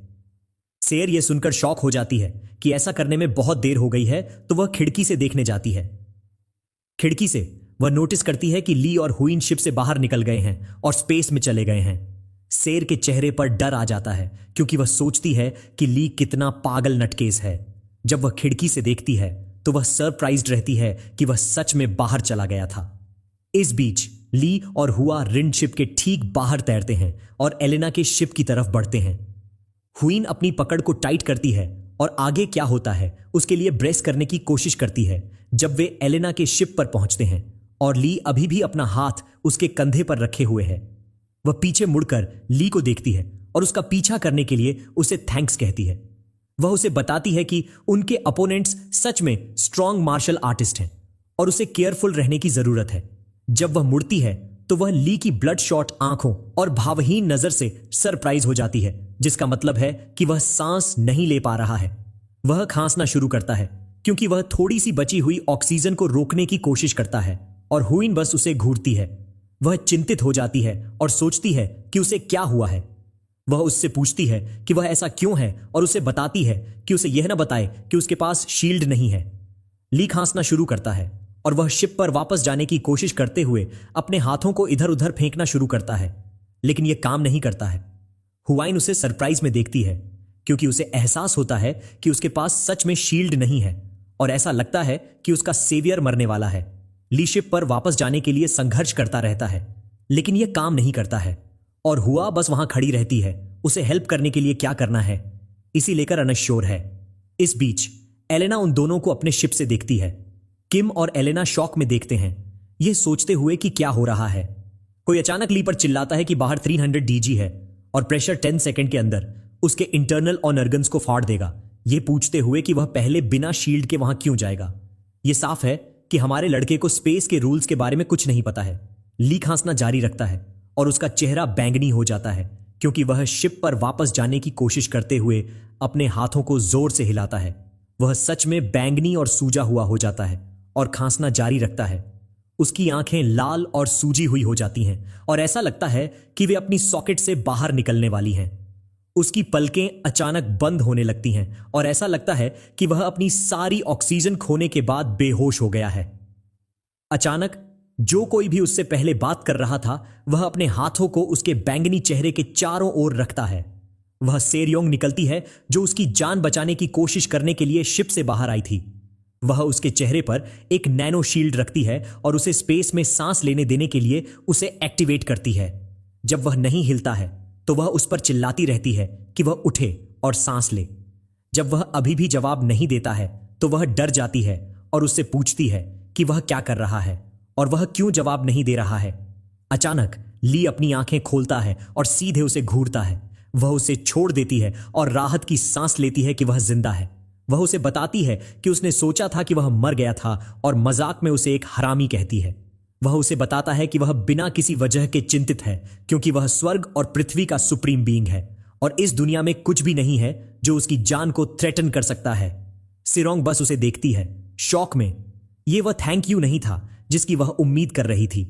ली एलेना के शिप की तरफ वापस देखता है और नोटिस करता है कि हुइन, जिसे वह बचाने की कोशिश कर रहा था, शिप पर पहुंच गई थी और एलेना की तरफ चल रही है। वह सिरोंग से पूछता है कि वह शिप पर कैसे पहुंच सकता है। शिप के अंदर रॉबर्ट भी राहत की सांस लेता है जब वह देखता है कि ली जिंदा है और वह खुश है कि सिरोंग ज्यादा देर नहीं हुई। सुंजा उसे साफ तौर पर बताती है कि वह वास्तव में बहुत देर हो गई थी और यहां तक कि सबसे महान मास्टर भी 1 मिनट से कम समय के लिए बिना शील्ड के स्पेस को सहन नहीं कर सकता है। वह उसे बताती है कि ली ने 6 मिनट और 13 सेकंड तक यह सब सहन किया और अजीब हिस्सा यह है कि उसके सभी ऑर्गन्स अभी भी नॉर्मल हैं। इस बीच सर यंगली को शिप तक पहुंचने में हेल्प करती है और हुआ रिन उसे अपने पीछे देखकर सरप्राइज हो जाती है। सुंजा रॉबर्ट को बताती है कि ली अब तक हर इंसान की लिमिट को पार कर चुका है। शिप पर एलेना हुआ रिन और अन्य साथियों के उसके पास आने का इंतजार करती है, जबकि किम अभी भी उसके पीछे खड़ा है, भले ही उसने उसे गुम हो जाने के लिए कहा था। ली हुइन को थोड़ा पीछे रखकर उनके सामने खड़ा है और सेरोंग और पीछे है। एलेना बस उन्हें खालीपन में देखती है और एक शब्द नहीं कहती है। सेरोंग एलेना को करीब से देखती है और नोटिस करती है कि 8 फुट फाइटिंग डेमन की आभा कोई मजाका नहीं है और यह एक फाइटिंग मैनियक के रूप में उसकी प्रतिष्ठा के अनुकूल है। वह किम को भी एलेना के पीछे खड़ा हुआ नोटिस करती है और महसूस करती है कि उनके लिए यह और भी बुरा है कि ग्रीनवुड का किम भी यहां है। वह ली से ट्रबल पैदा न करने के लिए कहती है और एलेना की तरफ चलती है।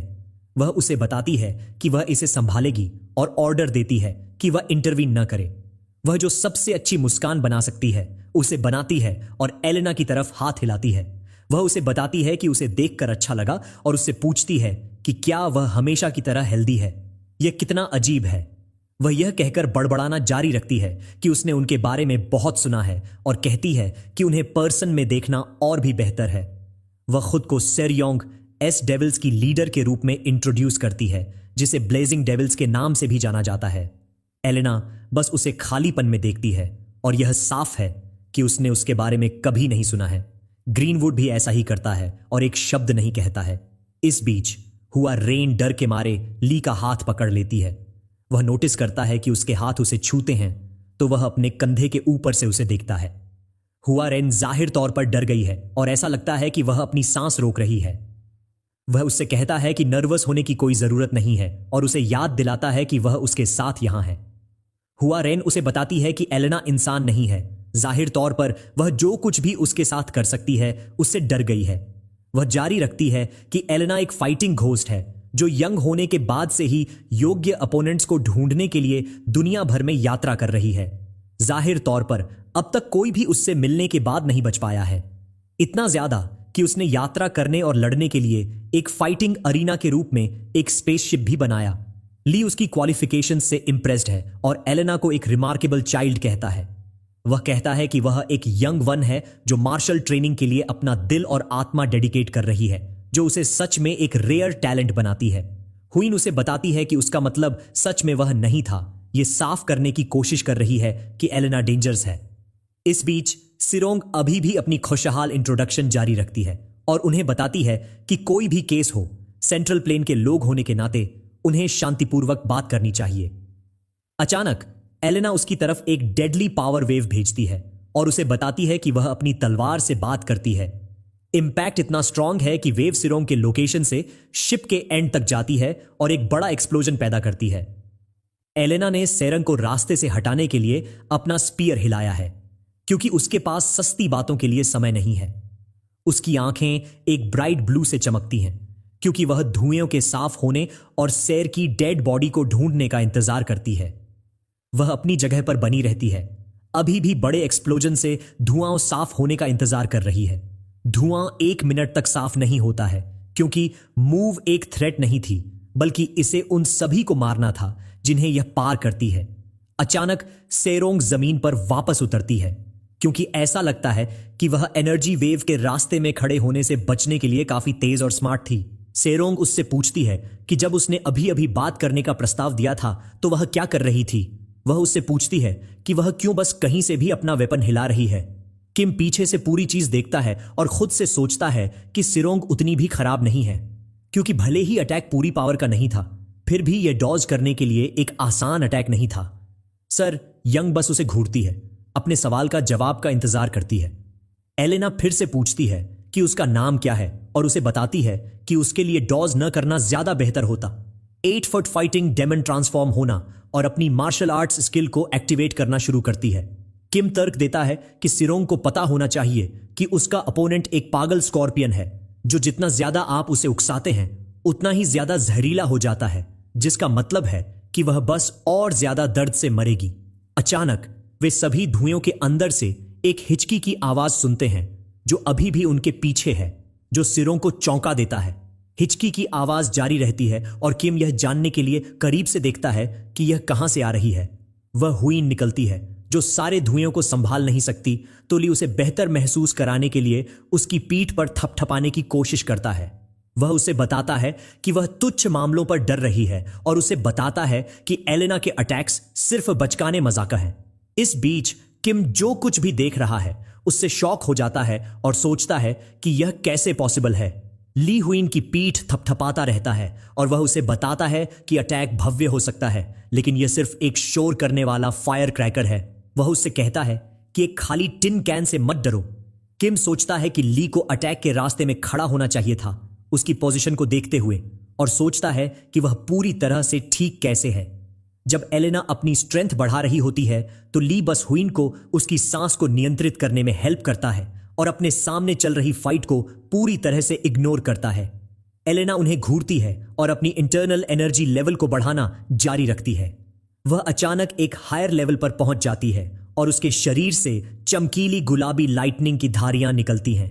हमारा हीरो अभी भी उसे इग्नोर करता है और हुईन की हिचकी को रोकने में हेल्प करने की कोशिश करता है। एलेना बस कंफ्यूज हो जाती है कि वह उसे क्यों इग्नोर कर रहा है और उसे खालीपन में देखती है। जब हुआ रिन शांत हो जाती है तो ली आगे बढ़ता है। और और एलेना को एक चाइल्ड के रूप में संबोधित करता है। सियोरोंग गुस्सा हो जाती है। कि उसने उसे इंटरप्ट किया और उसे याद दिलाती है कि उसने उसे इन्वॉल्व न होने के लिए कहा था।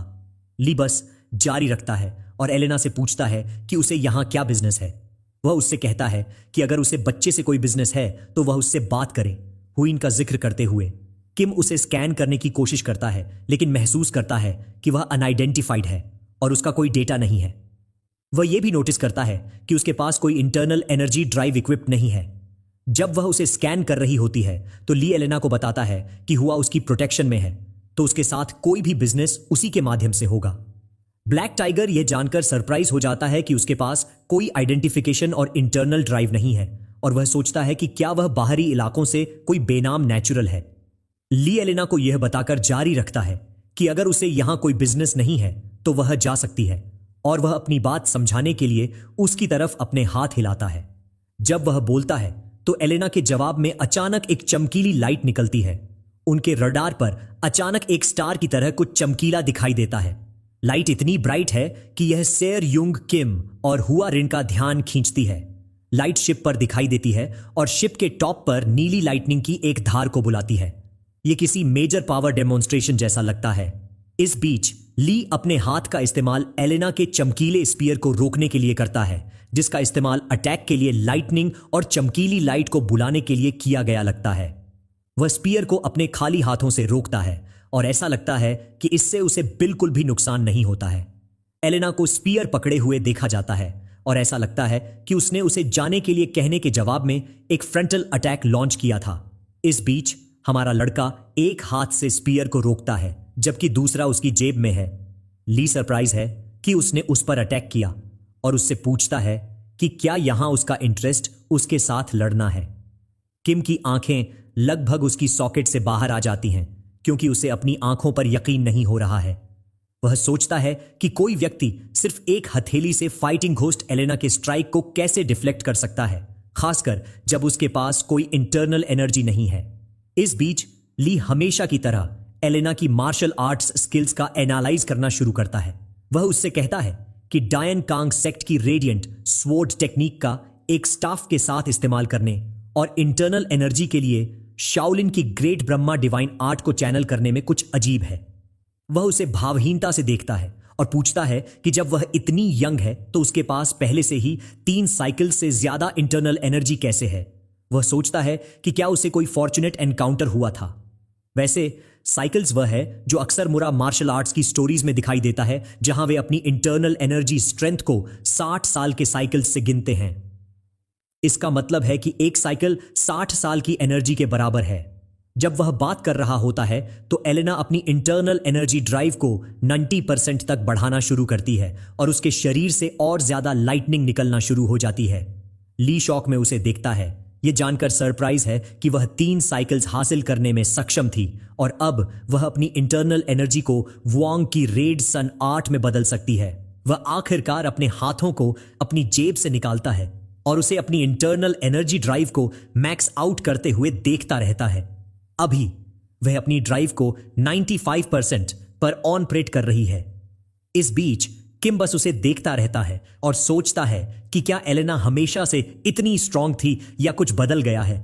ली बस उसे चुपचाप देखता रहता है, ये सोचते हुए कि वह इसे कितना दूर तक ले जाने की योजना बना रही है। वह उससे पूछता है कि क्या उसकी योजना ऑन आउट जाने की है और अपनी खुद की मार्शल एनर्जी को एक्टिवेट करना शुरू करता है क्योंकि उसके हाथ ब्राइट जलना शुरू करते हैं। अचानक एलेना के हाथ पर लगी रिंग चमकना और टिंगल होना शुरू करती है। वह अपनी अटैक मुद्रा बनाए रखती है क्योंकि वह अपनी एनर्जी के इस्तेमाल को बढ़ाना जारी रखती है और रिंग चमकना जारी रहती है। अचानक रिंग एक चेतावनी की आवाज निकालती है जो एलेना को शॉक कर देती है क्योंकि वह एक बुरी चीज है। हम एक समय में फ्लैशबैक करते हैं जब एलेना अपनी मां से बात कर रही होती है। उसकी मां उसे दुनिया के लिए अपने सपनों का पीछा करने से रोकने के लिए नहीं कहती है। एलेना अपनी मां के सामने घुटने टेकती है जबकि वह उसे संबोधित करती है। उसकी मां उसे बताती है कि वह किसी भी फाइट की अनुमति देगी जो उसके ट्रेनिंग को बढ़ावा देती है, लेकिन उसे खुद को मारने की अनुमति नहीं है। एलेना एक विनम्र पोजीशन में रहकर सुनना जारी रखती है क्योंकि उसकी मां उसे संबोधित करती है। उसकी मां उसे बताती है कि वह पहले से ही स्ट्रांग है और पूरे वर्ल्ड में 10 से कम मार्शल आर्टिस्ट हैं जो उसे चोट पहुंचा सकते हैं और वे भी उसे मौत के कगार पर नहीं धकेल सकते हैं। वह एलेना तक पहुंचती है, जो उसके सामने विनम्रता से झुकती है। उसकी मां उसे हमेशा याद रखने के लिए कहती है कि वह उसकी मां है। वह उसकी उंगली पर एक रिंग डालती है और उसे बताती है कि अगर वह घर छोड़ना चाहती है तो उसे एक रूल रखना होगा। वह उसे बताती है कि अगर रिंग किसी भी समय बजती है तो उसे भाग जाना चाहिए, चाहे कुछ भी हो। रिंग की आवाज का मतलब है कि अपोनेंट उसकी पहुंच से परे है। उसकी मां उसे बताती है कि अगर वह चेतावनी को इग्नोर करती है तो वह निश्चित रूप से मर जाएगी। वापस वर्तमान समय में फाइटिंग डेमन शॉक में गिर जाती है जब उसे रिंग की आवाज का परिणाम का एहसास होता है। वह ली को घूरती है, जो बस एक कमजोर यंग बॉय लगता है। एलेना पीछे नहीं हटने का फैसला करती है और लड़ने के लिए जारी रहती है जब उसे कुछ चोट पहुंचाने वाले लोग याद आते हैं जिन्होंने उसे बहुत यंग होने पर चोट पहुंचाने वाले शब्दों से नीचे गिराया था। उसे याद आता है कि उसके कुछ बच्चे उससे पूछ रहे हैं कि वह किस बात में हिचकिचा रही है और उसे अपनी पूंछ को अपने पैरों के बीच में रखकर भागने के लिए कह रहे हैं। उसे याद आता है कि वे उससे उसकी जगह जानने और उससे पूछ रहे हैं कि वह क्या कर सकती है। वह आवाजें सुनती है जो उसे छिपने और रहने के लिए याद दिला रही हैं। उसे याद आता है जब वह अपनी मां के कई बच्चों के बीच में एक छोटी बच्ची थी जो उसे ताना मारते थे। उसे याद आता है कि उसकी मां उसे उन्हें ग्रीट करने के लिए कह रही थी क्योंकि वे उसके भाई बहन हैं। उसकी मां उसे बताती है कि उनके अलग अलग पिता हैं, लेकिन वे सभी उसकी कोख से पैदा हुए हैं। उसे अकेले खड़े रहने की याद आती है और उसकी मां उसे बताती है कि उन सभी को एक दूसरे के पास रहने की जरूरत है क्योंकि वे उसका खून साझा करते हैं। उसे अपनी मां के कुछ बच्चों की याद आती है जो पूछ रहे थे कि उसका नाम फिर से क्या था। वर्तमान दिन में एलेना अपनी जमीन पर खड़े रहने और अंत तक लड़ने का फैसला करती है। वह अपनी एनर्जी ड्राइव को 98% से 100% तक, 110% तक और यहां तक कि 820% तक बढ़ाना शुरू करती है, जो पॉसिबल नहीं होना चाहिए। 8 फुट फाइटिंग डेमन बहुत ज्यादा एनर्जी पैदा करती है और पूरे शिप में लगभग सभी पावर से आग लग जाती है। लिबस अपनी भौहें सिकोड़ता है क्योंकि वह उसे देखता है और वह थोड़ा ज्यादा चिंतित लगता है कि वह कितना दूर जा रही है। सिरोंग भी सरप्राइज में देखती है और किम भी। हमारा लड़का उसे अपनी चीज करने का इंतजार करता है और उसे अपना ट्रांसफॉर्मेशन पूरा करते हुए देखता है। उसका सूट कुछ नए में बदल जाता है और ऐसा लगता है कि वह पूरी तरह से एक अलग प्राणी है। वह एक पैंथर जैसी दिखती है और उसके हाथ अननेचुरल लगते हैं, जिसका मतलब है कि वह एक हाई लेवल किलिंग बीस्ट में बदल गई है। ली खुद से बड़बड़ाता है कि उसने अभी अभी एक स्किल का इस्तेमाल किया है जिसके बारे में उसने कभी नहीं सुना, क्योंकि उसने कभी किसी को ट्रांसेंडेंटल अवेकनिंग स्किल के साथ ट्रांसफॉर्मेशन करते हुए नहीं देखा। वह खुद से कहता है कि ऐसा लगता है कि समय बीतने के साथ मार्शल आर्ट्स बहुत ज्यादा इवॉल्व हो गई है। जब वह सोच रहा होता है तो एलेना जमीन से कूदती है और उसकी तरफ लॉन्च करती है। इस बीच ली महसूस करता है कि मार्शल आर्ट्स थोड़ा ज्यादा एडवांस हो गई है। वह कोई मूव नहीं करता है और बस अपने हाथ अपनी जेब में रखे यहां खड़ा रहता है, यहां तक कि एलेना उसके चेहरे के ठीक सामने आती है और अपना वेपन स्विंग करना शुरू करती है।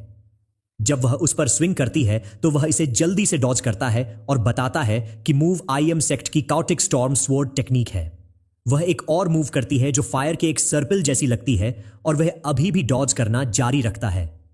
वह मूव को कुनलून सेक्ट के सन और मून ट्विन व्हील्स के रूप में आइडेंटिफाई करता है। 8 फुट फाइटिंग डेमन गुस्सा होने लगती है और अपनी एनर्जी लेवल को 125% तक बढ़ाती है। वह एक ही बार में कई अटैक्स करती है जिसे हमारा लड़का अभी भी डॉज करता है और उसे सन पियर्सिंग स्पीयर टेक्निक और डायन कांग सेक्ट के फॉलिंग सनब्लेड टेक्निक के रूप में आइडेंटिफाई करता है। एलेना चीजों को थोड़ा बढ़ाने का फैसला करती है और 140% तक जाती है। वह एक घूमता हुआ फायर टॉर्नेडो अटैक बनाती है, लेकिन ली बस पीछे की ओर झुकता है और उसे भी आसानी से डॉज करता है। इसे बेघर के सेक्ट के डॉग बीटिंग स्टिक टेक्निक और ड्रंकन 8 इमॉर्टल स्टेप्स के रूप में पहचानते हुए अभी भी झुके हुए ली अपनी भौहें सिकोड़ता है, क्योंकि वह सोचता है कि वह एजोटेरिक सेक्ट की 4000 रेड नीडल्स को भी कैसे जोड़ पा रही है। एलेना आज आग में है तो वह 870% तक जाती है, क्योंकि वह कभी फाइट नहीं हारती है। वह अब 2 आयरन क्लॉज और अपने हाथों में एक्सप्लोसिव एनर्जी के साथ उस पर आती है और हमारा लड़का बस उसके अटैक्स को डॉज करने के लिए पीछे कूदता है, क्योंकि वह डिफेंसिव पर है। वह उस पर चिल्लाता है, बस बहुत हो गया, और अपने हाथ को अपने सामने हिलाता है। उसके अटैक का वजन फायर की एक धार छोड़ता है जो सीधे एलेना की तरफ जाती है, जो उसकी तरफ कूद रही थी।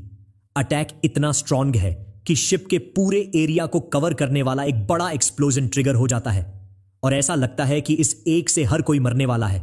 इस बार धुएं का वजन इतना भारी है और ली बस यह देखने के लिए खड़ा है कि एलेना को क्या हुआ। अचानक धुएं से कुछ निकलता है जो उसकी नजर में आता है।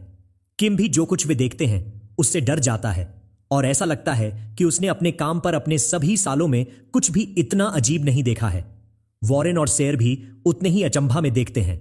वह एलेना निकलती है जिसके अब लगभग 8 हाथ हैं।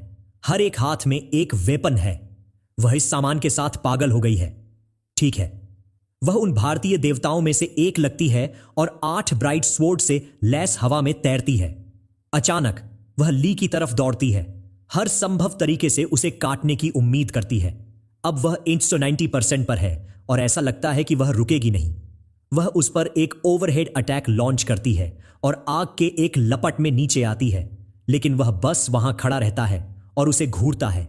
वह जबरदस्त दृढ़ संकल्प के साथ उसकी तरफ दौड़ती है और मेटालिक आर्मर ने उसके पूरे शरीर को कवर कर लिया है, जिससे वह लगभग अमानवीय हो गई है। ली बस ऊपर देखता है और अपनी भौहें सिकोड़ता है कि वह इसे कितना दूर ले जा रही है। उम्मीद करता है कि वह बस रुक जाएगी। एलेना उसका उल्टा करती है और पूरी स्पीड से उसकी तरफ बढ़ती रहती है। वह खुद से सोचता है कि उसका टैलेंट एडमिरेबल है, लेकिन उसने धर्म की लाइन को पार कर लिया है। जैसे ही वह उसकी तरफ दौड़ना जारी रखती है, ली तर्क देता है कि उसकी अवेकनिंग झकमों और इच्छाओं को एक्सपोज करती है, जिसका मतलब है कि वह बस खुद से खत्म हो रही है। वह उसे अपनी तरफ आते हुए देखता रहता है और मानता है कि वह कई इनर डेमन्स को ले जा रही है। अचानक ली अपने हाथ में एक एक्सप्लोसिव पावर पैदा करता है और खुद से सोचता है कि अगर वह और आगे बढ़ती है तो उसके पास उसे रोकने के लिए उसे मारने के अलावा कोई चॉइस नहीं होगी। इस बीच हुईन उसके पीछे खड़ी है और एलेना को उनकी तरफ आते हुए देखती है। हमारे लड़के के हाथों से एक अजीब सेलेस्टियल स्वॉर्ड निकलती है और वह खुद से कहता है कि उसने हुईन की रक्षा करने का वादा किया था। सिरोंग और किम शॉक हो जाते हैं जब उन्हें एहसास होता है कि ली एक हार्ट स्वॉर्ड नामक चीज का इस्तेमाल कर रहा है। 8 फुट फाइटिंग डेमन रुकती नहीं है और उसके हाथों में स्वॉर्ड को इग्नोर करती है। उसे उसकी कॉब्र में भेजने पर अड़ी हुई है। ऐसा लगता है कि इस कहानी को बताने के लिए केवल एक इंसान ही जिंदा रहेगा। जब वह लगभग वहां पहुंचती है जहां वह है, तो वह गुस्से से उसे स्वॉर्ड से स्ट्राइक करता है और उसे रुकने के लिए कहता है। रिलीज की गई एनर्जी इतनी ज्यादा है कि यह उन लोगों को लगभग अंधा कर देती है जो फाइट देख रहे हैं, और यहां तक कि रॉबर्ट भी लाइट की ब्राइटनेस की वजह से देखने के लिए संघर्ष करता है। रॉबर्ट के पॉइंट ऑफ व्यू से एलेना के शिप पर एक एक्सप्लोजन देखा जाता है। हार्ट स्वॉर्ड के इंपैक्ट से हुआ एक्सप्लोजन इतना पावरफुल है कि यह पूरे शिप को कई पीसेस में स्प्लिट कर देता है। पूरा शिप अचानक ग्रीनवुड फ्लीट की मौजूदगी में स्पेस में एक्सप्लोड हो जाता है। शिप का एक्सप्लोजन इतना बड़ा है कि यह दूर से एक ब्राइट स्टार जैसा लगता है। मुख्य ग्रीनवुड शिप से कैप्टन डर में देखता है क्योंकि वह वहां से एक्सप्लोजन देखता है जहां उसका बॉस है। एक्सप्लोजन इतना स्ट्रांग है कि किम का उससे बचना पॉसिबल नहीं था। अचानक उसे पास में एक खांसी की आवाज सुनाई देती है। पता चलता है कि शिप के एक्सप्लोड होने से ठीक पहले किम वापस टेलीपोर्ट हो गया था। किम लॉर्ड चेऊ के नाम पर चिल्लाता है और वह काफी खूनी लगता है और वह कैप्टन से कहता है कि वह मरा नहीं है और चेजू उसे ठीक से खड़े होने में हेल्प करने की कोशिश करता है। किम एक दीवार पर आराम करता है और शिप के बचे हुए हिस्से को देखने के लिए खिड़की से देखता है जो अभी अभी एक्सप्लोड हुआ था। वह चेजू से कहता है कि अगर वह सिर्फ 0.1 सेकंड देर से टेलीपोर्ट हुआ होता तो वह पीसेज में फट गया होता। शिप के एक्सप्लोजन से आग अभी भी पूरे स्पेस में देखी जाती है और शिप के टुकड़े इधर उधर तैरते हैं। एलेना के शिप से टूटकर निकले एक बड़े टुकड़े पर खड़े होकर सिरोंगली से पूछती है कि क्या वह पागल है, क्योंकि वे मारे जा सकते थे। वह उससे पूछती है कि क्या ओशन के बीच में लोग कभी सिर्फ इसलिए अपने शिप में आग लगा देते हैं क्योंकि वे गुस्सा थे, और उसे बताती है कि उसे कुछ संयम दिखाना चाहिए था। ली, जिसके मुंह से कुछ खून निकल रहा है, बोलने के लिए संघर्ष करता है और उसे बताता है कि संयम एक ऑप्शन नहीं था। सेरोंग उसके बगल में दौड़ती है और जब वह खून देखती है तो उससे पूछती है कि क्या वह घायल है। किम बस ऊपर देखता रहता है और वह उसे बताता है कि उसने जितना अनुमान लगाया था उससे कहीं ज्यादा स्ट्रांग पावर का सामना किया। सैर ऊपर देखती है जहां उसकी नजर टिकी हुई है और उसे एहसास होता है कि वह क्या देख रहा है। शिप के सभी मलबे के साथ स्पेस में तैरते हुए एलेना की नग्न बॉडी और टूटा हुआ वेपन है। कैप्टन उससे पूछती है कि क्या वह मर गई है, क्योंकि वह बस वहां तैर रही है और एक भी मसल नहीं हिला रही है। उसकी नजर अभी भी एलेना की तैरती हुई बॉडी पर टिकी हुई है। वह उसे बताता है कि वह अभी तक मरी नहीं है। अचानक एक अजीब महिला दिखाई देती है और एलेना की बेहोश बॉडी को निकालती है। ली उसे बताता है कि स्वॉर्ड के इंपैक्ट ने 8 फुट घोस्ट को नहीं मारा, क्योंकि एक स्ट्रांग फोर्स ने उसकी रक्षा की जिसकी उसने उम्मीद की थी। इस अजीब महिला का जिक्र करते हुए अजीब महिला एलेना को अपनी आंखों में सहानुभूति के साथ देखती है और उसकी नग्नता को कवर करती है। उसके बारे में एक एंजेलिक ब्यूटी है और वह उदासी में एलेना की बॉडी को घूरती रहती है। अचानक एक बड़े ओवरहेड शिप से एक लाइट उनके ऊपर दिखाई देती है और महिला 8 फुट फाइटिंग घोस्ट को उठाती है। सेरोंग तुरंत महिला को वेस्ट हेवन स्वॉर्ड मैट्रॉन के रूप में पहचानती है और किम उसे अपनी मां के रूप में पहचानता है। ऐसा लगता है कि यह वही मां होगी जिसने एलेना को वह रिंग दी थी जिस पर उसने ध्यान देने से इनकार कर दिया था। West heaven sword matron body को अपने शिप में ले जाती है और देखने वालों में से किसी को भी कुछ नहीं कहती है। लिबस उसे सरप्राइज में देखता है, अभी भी हार्ड स्वॉर्ड का इस्तेमाल कर रहा है। West heaven sword matron ship के अंदर हमें हरे केमिकल्स का एक पुल दिखाई देता है। इस लिक्विड के अंदर एलेना की बेहोश बॉडी तैरती है और ऐसा लगता है कि लिक्विड को उसकी चोटों से उबरने में हेल्प करने के लिए है। उसकी मां ट्यूब के सामने खड़ी है, उसे घूर रही है, उम्मीद कर रही है कि वह जल्द ही होश में आ जाएगी। उसकी मां के चेहरे पर एक बहुत परेशान लुक है क्योंकि वह एलेना को घूरना जारी रखती है जो ट्यूब के अंदर है।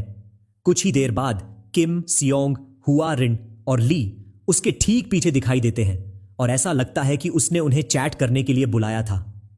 किम अपनी मां के सामने समर्पण दिखाने के लिए झुकता है। इस बीच सेरोंग हुइन का हाथ पकड़ती है ताकि उसे कंफर्ट कर सके क्योंकि वह बहुत डरी हुई लगती है। किम अपनी मां को बताता है कि उसे नहीं पता था कि वह आ रही है और उसे उसकी वफादारी की कमी और फिलियल पाइटी के लिए सजा देने के लिए कहता है। वह उसे अपना भाषण पूरा भी नहीं करने देती है और उसे बताती है कि यह उसके लिए इंटरवीन करने की जगह नहीं है, यह साफ करते हुए कि यह उसके जैसे छोटे बच्चों के बात करने के लिए रूम नहीं है। वह उसे ऐसे एक्ट करने के लिए कहती है जैसे वह यहां नहीं है, जो सच में किम को चोट पहुंचाता है। जो अपनी मां के सामने विनम्र रहता है, वह ली के पास चलती है और अपने हाथों से सम्मान का एक संकेत देती है। खुद को वेस्ट हेवन स्वॉर्ड मैट्रॉन के रूप में इंट्रोड्यूस करती है। किम अपनी मां को सम्मान दिखाते हुए देखकर बुरी तरह से शॉक हो जाता है और सैर भी उसे एक औंस शिष्टाचार दिखाते हुए देखकर इक्वली शॉक हो जाती है। वेस्ट हेवन स्वॉर्ड मैट्रॉन ली से मार्शल आर्ट्स के द्वंद्व कोड का उल्लंघन करने के लिए माफी मांगती है कि वह उनके द्वंद्व में रूखे तरीके से इंटरवीन करके आई, क्योंकि वह पारिवारिक स्नेह से प्रेरित थी। वह उसे बताती है कि अगर वह ऐसा चाहता है तो वह माफी के रूप में अपनी बांह काट सकती है, लेकिन ली उसे बताता है कि इसकी कोई जरूरत नहीं होगी। वह उससे पूछता है कि क्या एलेना उसकी बेटी है और नोटिस करता है कि एलेना एक ट्यूब में है। सर ली के पास जाती है और उसके कान में फुसफुसाती है कि वह वेस्ट हेवन स्वॉर्ड मैट्रॉन से बात कर रहा है और उसे ज्यादा सम्मानपूर्वक बात करने के लिए कहती है। वेस्ट हेवन स्वॉर्ड मैट्रॉन उसे जवाब देती है कि एलेना सच में उसकी बेटी है। ली उसे जवाब देता है कि उस केस में यह सेटल हो गया क्योंकि परिवार द्वंद्व कोड पर वरीयता लेता है। इस बीच रूम में एलेना जैसी ही कई अन्य ट्यूबें हैं जो खाली हैं। सैर फिर से उसके कान में फुसफुसाती है और उससे औरत से विनम्रता से बात करने की भीख मांगती है क्योंकि वह 5 इमॉर्टल्स में से एक है। सैर उसे यह बताते हुए जारी रखती है कि वेस्ट हेवन स्वॉर्ड मैट्रॉन का टेम्पर इतना बुरा है कि वह सिर्फ आपको घूर कर 2 टुकड़ों में फाड़ सकती है। जब वह बात कर रही होती है तो कुछ ऐसा होता है जो उसे शॉक कर देता है और वह अपना मुंह बंद कर लेती है। अचानक वेस्ट हेवन स्वॉर्ड मैट्रॉन ली को ओबियंस करने के लिए अपने घुटनों पर जाती है और यह सच में सेरी को शॉक कर देता है। शिप के बाहर ग्रीनवुड के 72 स्ट्रैंग होल्ड्स के कई शिप अभी भी किम का इंतजार करते हुए बाहर दिखाई देते हैं। बाद में वेस्ट हेवन स्वॉर्ड मैट्रॉन अपने शिप के टॉप पर हमारे लड़के के साथ एक प्राइवेट डिस्कशन करती है। वह उसे बताती है कि उसकी बेटी की चेतना अभी तक ठीक नहीं हुई है, तो उसे सटीक कारण नहीं पता है कि उसने उनके शिप या हुआ पर क्यों अटैक किया। वह उसे बताती है कि वह केवल यह पुष्टि करने में सक्षम थी कि एलेना वहां आने से पहले माउंट हुआ से गुजरी थी। तो वह माउंट हुआ में थी जब उसे एक क्लाइंट द्वारा हुआ को ढूंढने के लिए कमीशन किया गया था। ली बस उनके चारों ओर स्पेस को गैर हाजिरी में देखता है और एक भी चीज नहीं कहता है। वह उसे बताती है कि उसने नोटिस किया कि उसने अभी अभी जिस मार्शल आर्ट का प्रदर्शन किया है वह डेमन हार्ट सूरा स्वॉर्ड टेक्निक है और उसे एक सम्मानित मास्टर के रूप में संबोधित करती है। वह उससे पूछती है कि क्या उसका हेवनली डेमन सेक्ट से कोई संबंध है। ली उसे सीधा जवाब नहीं देता है और वह उसे बताता है कि वह नहीं जानता है। वह कहता है कि अतीत में एक गहरा कनेक्शन था, लेकिन समय बीत गया है और यह अब निश्चित नहीं है। वह यह कहकर जारी रखता है कि समय लोहे की तरह सबसे मजबूत बॉन्ड्स को भी कोरोड कर देता है। इस बीच हुआ रिन और सेरंग शिप के दूसरे हिस्से में पास में इंतजार करते हैं।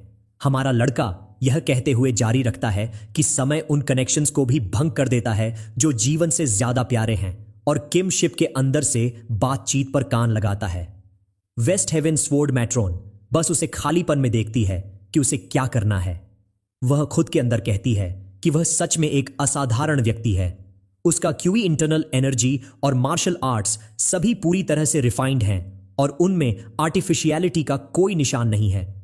वह सोचती है कि यह कैसे पॉसिबल है, क्योंकि ऐसी स्टेट केवल मार्शल आर्ट्स के पीक पीरियड के दौरान हासिल की जा सकती थी। किम उस पर कोई ध्यान नहीं देता है, बल्कि स्पेस में गहराई से देखता रहता है। वेस्ट हेवन स्वॉर्ड मैट्रोन उसे देखती रहती है और सोचती है कि वह 20 के दशक की शुरुआत में लगता है, और सोचती है कि क्या यह किसी तरह का रिजर्वेशन है। वह चुप्पी तोड़ती है और ली से पूछती है कि क्या वह एक रिक्वेस्ट कर सकती है। अभी भी उसे सम्मानित मास्टर के रूप में संबोधित करती है। ली उसके दिमाग की बात बोलता है और पूछता है कि क्या वह एक सीरियस फाइट का प्रस्ताव दे रही है, और यह उसे सरप्राइज कर देता है कि वह यह डिटेक्ट करने में सक्षम था कि वह क्या सोच रही थी। वह यह कहते हुए जारी रखता है कि वह बहुत विनम्र हो सकती है, लेकिन उसके हर शब्द में हत्या का इरादा टपक रहा है, जैसे एक चकमक पत्थर के खिलाफ एक तेज की गई स्वॉर्ड जो हर मिनट तेज होती जा रही है। वेस्ट हेवन स्वॉर्ड मैट्रोन उसकी छोटी फुसफुसाहट को पकड़ने में सक्षम होने के लिए उसके तेज कानों की सराहना करती है। वह उसे बताता है कि उसने कभी एक चैलेंज को मना नहीं किया है, लेकिन वह उसे याद दिलाता है कि अगर वे लड़ते हैं तो उनमें से एक मरना तय है। एकमात्र इश्यू यह है कि जो खड़ा रहेगा वह बुरी तरह से घायल होगा, क्योंकि कुछ ज्यादा ही स्ट्रांग होने के लिए झुकने के लिए कोई जगह नहीं है और टूट जाएगा। वेस्ट हेवन स्वॉर्ड मैट्रोन अपनी इंटरनल एनर्जी को अवेकन करना शुरू करती है और अपना फेट स्वीकार करती है। अभी भी लड़ने के चांस की उम्मीद करते हुए सर यंग मैट्रोन की अवेकनिंग को नोटिस करती है और चिंतित हो जाती है कि ट्रबल आ रही है।